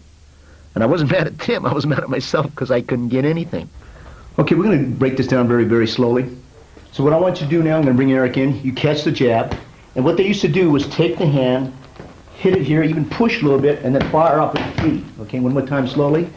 1, 2, and fire with 3. Okay? Again slowly. 1, 2, and fire with 3. Okay? The next one they would use is the right knee. When they use the right knee, it always came back into the opposite stance. Okay? Again slowly so you can see it. 1, 2, fire with cross, uppercut, cross. Okay? Again. 1, 2, cross, uppercut, cross. The other basic, like I said, some of these are very efficient. Some of them you have to see if it works for you, like anything else. He throws a jab, okay? And this hand now is going to come up, hit the groin, back to that position. Okay, one again, very slowly. 1, you notice how it just comes up here? Looks wide. Kind of a wide bolo punch, slow motion again. It comes up, swing, uppercut, hook, cross, hook, and back. Any 3 combination or a combination of 5. One more time. 1, swing up here, 1, 2, 3, and back. You can use the elbow, you can use different variation. Okay, the next basic we're going to take is, he's going to jab. A lot of times when he hooks with this hand, a lot of people just cover. See? What they like to do in Panatukan, we like to monitor. He goes into the floating rib cage, we cup this hand here, go to the body, cross, hook, and cross. Or any of that combination. Okay, 1, 2, cup, 1, 2, 3. Back again. The other one, 1, they're going to come into here. They're going to swing to here, 1, 2, 3. Again, slow motion. 1, 2, 3. 1, 2, 3. Again, the slow motion. 1, see, 2. The elbow's hitting here. You're going to swing here. You're going to uppercut, cross, and back. Okay? Now, one of the more popular ones they do in the Panatukan is the split entry. This is the split entry. But the variations from the split entry is 1, we're going to hammer fist. Again, if we overhead, we body hook and overhead. Now watch what happens in the next one here. I'm going to hit, but I'm going to swing to this position. He's going to come back. Again, a slow motion. That's a split. But we hit here and waslick here, bring the body here, cross, body hook and cross. Okay? These are some of the basics that we use in the Panatukan. Okay, what I'm going to do now, we're going to counter the jab hook again. Okay? So when you catch it, you're going to step out to the side. Notice that gives you the angle, because in case he does punch, this is going to move him back and uppercut and cross. Look again in slow motion what's going to happen. See? So you go catch, but you move to this side, okay? Because in case he does, see, you're going to move the body here. That's the uppercut and the cross, okay? One more time, very, very slowly. 1, 2. Okay, if he moves, see, you can either touch the hand or the neck, okay? So what you want to do is 1, and then come back to here. And any time, so you can come back and shoot the punch, okay? One more time again. 1, 2, up, 1, 2, 3. Okay? Now, you can also move to this position, which opens this line here. That's why you're going to crowd again to come back to that position. 2 uppercuts, slap, and then cross. One more time again, slowly. Okay, we'll move over here just a little bit. All right, so here's a jab. Okay, you're going to move to here, which opens you up to here. So you want to cross in here. See, you can elbow. You can do the first uppercut, second uppercut, the slap, elbow, or punch. One more time, very slowly. Okay, 1. You want to move to this position. When he punches, you want to crowd it. You can slap the ear. You elbow, which gives you the left uppercut, the right uppercut, the slap, and the elbow. Last time, very, very slowly. 1. Move to this side here. Wait for the punch. Start the elbow. Left uppercut, right uppercut, slap, cross, or elbow. Okay, let's watch this from another angle. Let me try to explain this a little bit slower too. You see over here, when he jabs and he hooks, if you do it out here, see, you're going to get hit by this shot here. So what it was taught to be by Lacosta, see, if you move in tight here, you notice how I'm sort of jamming this thing up, but in the process, the elbow comes up, the elbow strikes, you backhand, you do the uppercut, the slap, the cross, or the hold and elbow. Okay, this is very important. Again, if you stay out here and you do this, you're going to get hit here. If you stay out here and you do this, you get hit here. So they said, the nearer you are, you're going to come up here with the elbow, see? You're going to elbow again, the hammer fist, the left uppercut, the right uppercut, the slap, the elbow, or the cross. Okay, one more time very slowly, okay? You want to crowd as much as you can. This is already going to take it in, like that, see? You're going to cup, you're going to elbow, Okay, you're going to hammer, you're going to do the left uppercut, the right uppercut, the slap, the elbow, or the cross. Okay, one more time again. 1, 2, 3, 4, elbow, uppercut, uppercut, elbow. Okay, let me explain this. This is for the cross counter, and this is sort of like, it's a hold technique, but holding is legal in the old Panantukan. So you can mouse this, you strike here, and you hook here. See how it brings them down? And then that's where you put it on the knee, and then you start the hits from here, either prep and overhit. Okay, one more time slowly so you can see this, okay? So this one here, again, can be this way. Once again, you can mouse it this way, you can mouse it this way, you can mouse it this way, right? You can strike and you hold. See the hand position here? The knees here. You can split, and that's where the strike starts to come in. See, the hammer fists are going to be used here, and you're going to come into this position. Okay, one more time again. The object of this, if you destroy with this, you're going to stand the arm out here. Okay. Hold back, start to strike, 2, 3. Okay, last time, so you can see the basics. See, 1, 2, hook, in, send the body back, cross, start your hammer fists from here. Okay? Okay. Again, let me just show you what possibilities. If you catch this, you shoot here. The object of this, you want sometimes your shoulder to hit his jaw here, see? And when you drop, see, you're going to drop here, sport it again, and then start the barrage from here, or to start the hammer fists from here. Okay, boxing is boxing, no matter what country it comes from. India, any Western country, Philippines, the names might be different, but they do the same thing.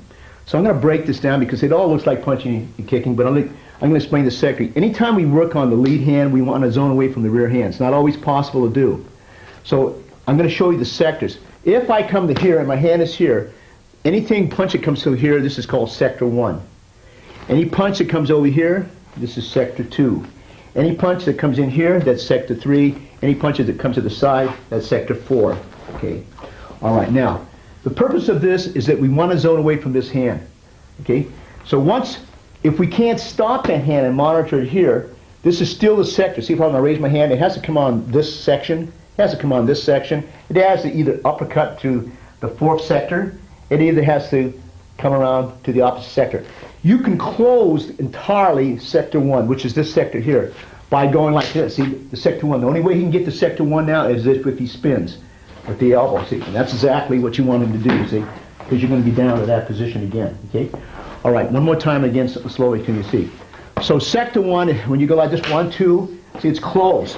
See. When my body dropping it, if I just drop body weight here like this, I have a good chance to score from this position. Because in Panantukan, you can't punch on the ground the way it was made, unless it was made into a sport where they have to stand. Okay, if they come into sector 1, which is this sector, you invite it. Again, he's going to fall off balance to this position here. By moving the body here, you can come into the position here. Okay? Okay, one more time again, see? Now, when you come to this position, that's sector 2. At that time, see, the hand is going to be like this. If you step on the foot, see how the balance comes here? That's where you're going to probably knee the person. So I'm going to repeat that again, okay? All right? So if I'm in sector 2 and the angle's here, see? You want to step on the foot. That gives you the balance. The point of balance is about right here. That's where the knee would be. And that's where the punches would start the barrage. Okay, one more time very slowly so you can just see over here, okay? This is 1. Sector 2 will be here. Step on the foot. That's the sector here. The point of balance is right here, or you hold here and start the barrage here, here, overhead, uppercut. All the different variations are going to be used from here, okay? All right, now, a lot of times when you're in this position here like this, see, it's going to come with the uppercut. So you want to muffle the uppercut like that. You still want to move to this position here. And that gives you the base, okay? And that follows up with all the different sectors that you want. Okay, one more time very slowly. This is 1. The sector is base like this in the bottom. If I just walk forward here, see the base of the balance is very, very weak. I can follow with the barrage from here to here. Okay, one more time again. Okay, so if you go 1, 2, the uppercut, you just come to this position. If you shoot over here, you can put it over here. Now, let me explain this to you again. Okay, this is sector 1. This is sector 2. This is sector 3. That's why they moved out. And sector 4 sometimes comes out to the side here like this, see? But it's still the same balance as being pushed out to here. Now, on the same token, on the footing, if I put his foot over here, When your right foot is out here, we call this sector 1. We call this sector 1. When you step on the foot, this is sector 2. This is sector 3. And we step inside here, this is sector 3. If we step with this foot, it's still sector 3. If on the opposite side, we start what we call sector 4, which is here. 5 is on the toe, and sector 6 is outside. There are 6 sectors on the foot. For instance, if he jabs, and we come in, and he throws a punch, uppercut, or overhead, doesn't matter. Okay? Now I can step in sector 1, or I can step on the foot for sector 2, or I can come in with the right foot in sector 3. That's sector 3 at that point. If he draws back, see, I am now in sector 6, or I can step in sector 5, or I can place the foot here and move into another sector from that position. Okay? So these are what they call blocking the sectors. Okay? So that's usually what they try to do. Is 1 is here, 2 is here. If you knee and he were to drop back, see, I am moving now into what sector? This is now 4, and you can pull it here, which now gives you the overhead, overhead, and overhead. Or you could have stepped on the foot, one more time, see, and back to the hin position, and you elbow and you knee. Let's say he steps back. Now you notice I step on the foot. That's sector 5. Okay, if I move the body this way now, this is sector 6. When I wrote my first Filipino martial art book, a lot of Filipinos did not want to be in the book because they wanted their privacy. So I only put people in the book that wanted to be in the book. And when the book came out, people said, Dan, you should have put me in the book. I said, but you told me you wanted to be private. I said, no, you should have put me in anyway. So I could never really please everybody in the community. And then I realized how large the Filipino community, because people would write them a book and say, Dan, that Filipino book is wrong. You misspelled this word. It's supposed to be spelled this way. And then, Dan, you should have put this in. You should have put this in. Like knife techniques, they didn't want in the book. So I honored the people in the community, so I didn't put the knife techniques in the book. But that's my first exposure. And my dad would introduce me to people like Lacosta. He would introduce me to people like Illustrissimo, Sugatan, Sarmento, Cabalas, Leo Horong, probably leaving out some names I can't. And from then I started to do my own research in the LA area, where I found Apalado, I found Ovalis. Lacosta was, of course, he was living in Stockton and Los Angeles, which was nice because I could study with him in Northern California, and then he would come to Southern California, so I got to train with him both in Southern California and Northern California. And then I found out that there was just a tremendous amount of knowledge from like double stick, which translated into double sword, single sword, and there's so many different shapes of swords in the Philippines, long and short. So it's a very versatile art. Because if you go back in history, the people that populated the Philippines came from northern India and southern India and from Persia, and they intermarried with the people from Indonesia, and then they came down. So there's many different waves. We call it Proto-Malay wave. Indonesian Class A, which is more of a northern Indian. Indonesian Class B, which is more from southern Indian. They're more Dravidians. Then you have different waves, we call the second barangay, the third barangay. This is what my father used to explain to me. So there were so many different types of Filipinos that came to the Philippines, and then in the United States it was the same thing. And almost every section of the Philippines, they have an art, and it's different. That's why there's a lot of confusion as to which is the correct Filipino martial art, and that's really hard. Because none of those guys agree with each other. But it's all very efficient martial art. I love it. Okay, we're going to take the low line, which we call the number 5 line, which is the low jab. Okay. Now this one here will look very similar to the Junfan Jeet Kune Do technique, but the one in Junfan Jeet Kune Do is a fuksao, like this. If you can touch me over here again, it's a fuksao. As the one in Kali moves to here, see? Because when he punches, see, I know that I am in position here now to move him off balance. And that's what I want him to move off balance. Because once he's off balance, you can throw a barrage of 3 to 5 to 6 blows. Again, so you want to always make the line here, automatically elbows here, and you want to move the body here. That's a threat. Now, if you receive a low and you come in, notice the vertical gunting here, the elbow again, the knee, placing the body here, which now starts the barrage of different types of blows. Remember that in Panatukan, you can strike the person when he is on the ground, which is not in conventional boxing. But so therefore, it's kind of useful skill if you're into a lot of no-hold-bar fights. Some of the techniques will fit and be applied.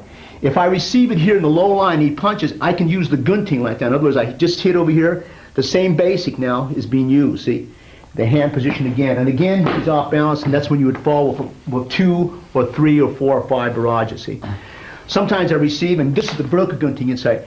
Notice where the hand slap is here. See how the body? Look at the body position over here. That's when you would start the barrage of 3 or 4 or 5 for that particular thing. Now, what they like to do is not even deal with this hand. Because in stick and dagger, we don't want to deal with the dagger because the rear hand is always dagger, whether it's a right lead or left lead. So what we want to do is either monitor it here, and then crash the body here, and then turn. Notice where the hand is it. Notice where both hands pat like this. So the knee will buckle here. That's where you want to have the shot of the angle 1, the angle 2, the angle 3. One more time again. Okay? So again, we want to monitor where that hand is. Okay? If we monitor the hand, we can also gunting come in, strike it, move up the line, come underneath. We want to tap this, buckle the knee, hold on to the jaw like this, and that's going to barrage to the elbow, follow with the overhead and striking. This is very, very important. Okay. Now the other thing that you can do, and it's very, very common in Panatukan, either you're going to enter with this one, either you're going to enter with this one, either you're going to enter with this one down here. Then you're going to swing the body this way. See how the body comes to me here? Look at this. Look at my shoulder. Look at the elbow. Okay. Look at the knee. Look at the position of the body line when it comes to that position. And that will strike now the barrage of strikes. Okay. Moving off over here again. Okay. So it doesn't matter what entry. What we want to do is zone away because at this point, see, he can hit me with his hand. So what we want to be is here. See, if we just spin like that, see, that's where the uppercut or the bowler punch comes to the throat. That's where the elbow comes. Both strike back here. That's where the push comes. That's where the strike starts coming, and you strike. You want to be able to do this, okay? The other one that's very common, particularly in the Lacoste system, once we monitor it like this, we strike, we use the forearm to the nose, okay? And we start the barrage here like this, okay? One more time again. Okay, slowly. So once we make this motion like that, slowly, see the hole here? Now watch my forearm as he tips the nose, sorry, and we strike here and come in again. The one, probably, like we have what we call favorites, non-favorite. Once I come here like this, I move here. See how there's overarm hooks here to this position? That's the break, where we come here and we start the barrages like that. Okay. One more time slowly. 1, 2, grab the throat. Notice where the arm is going to overhook.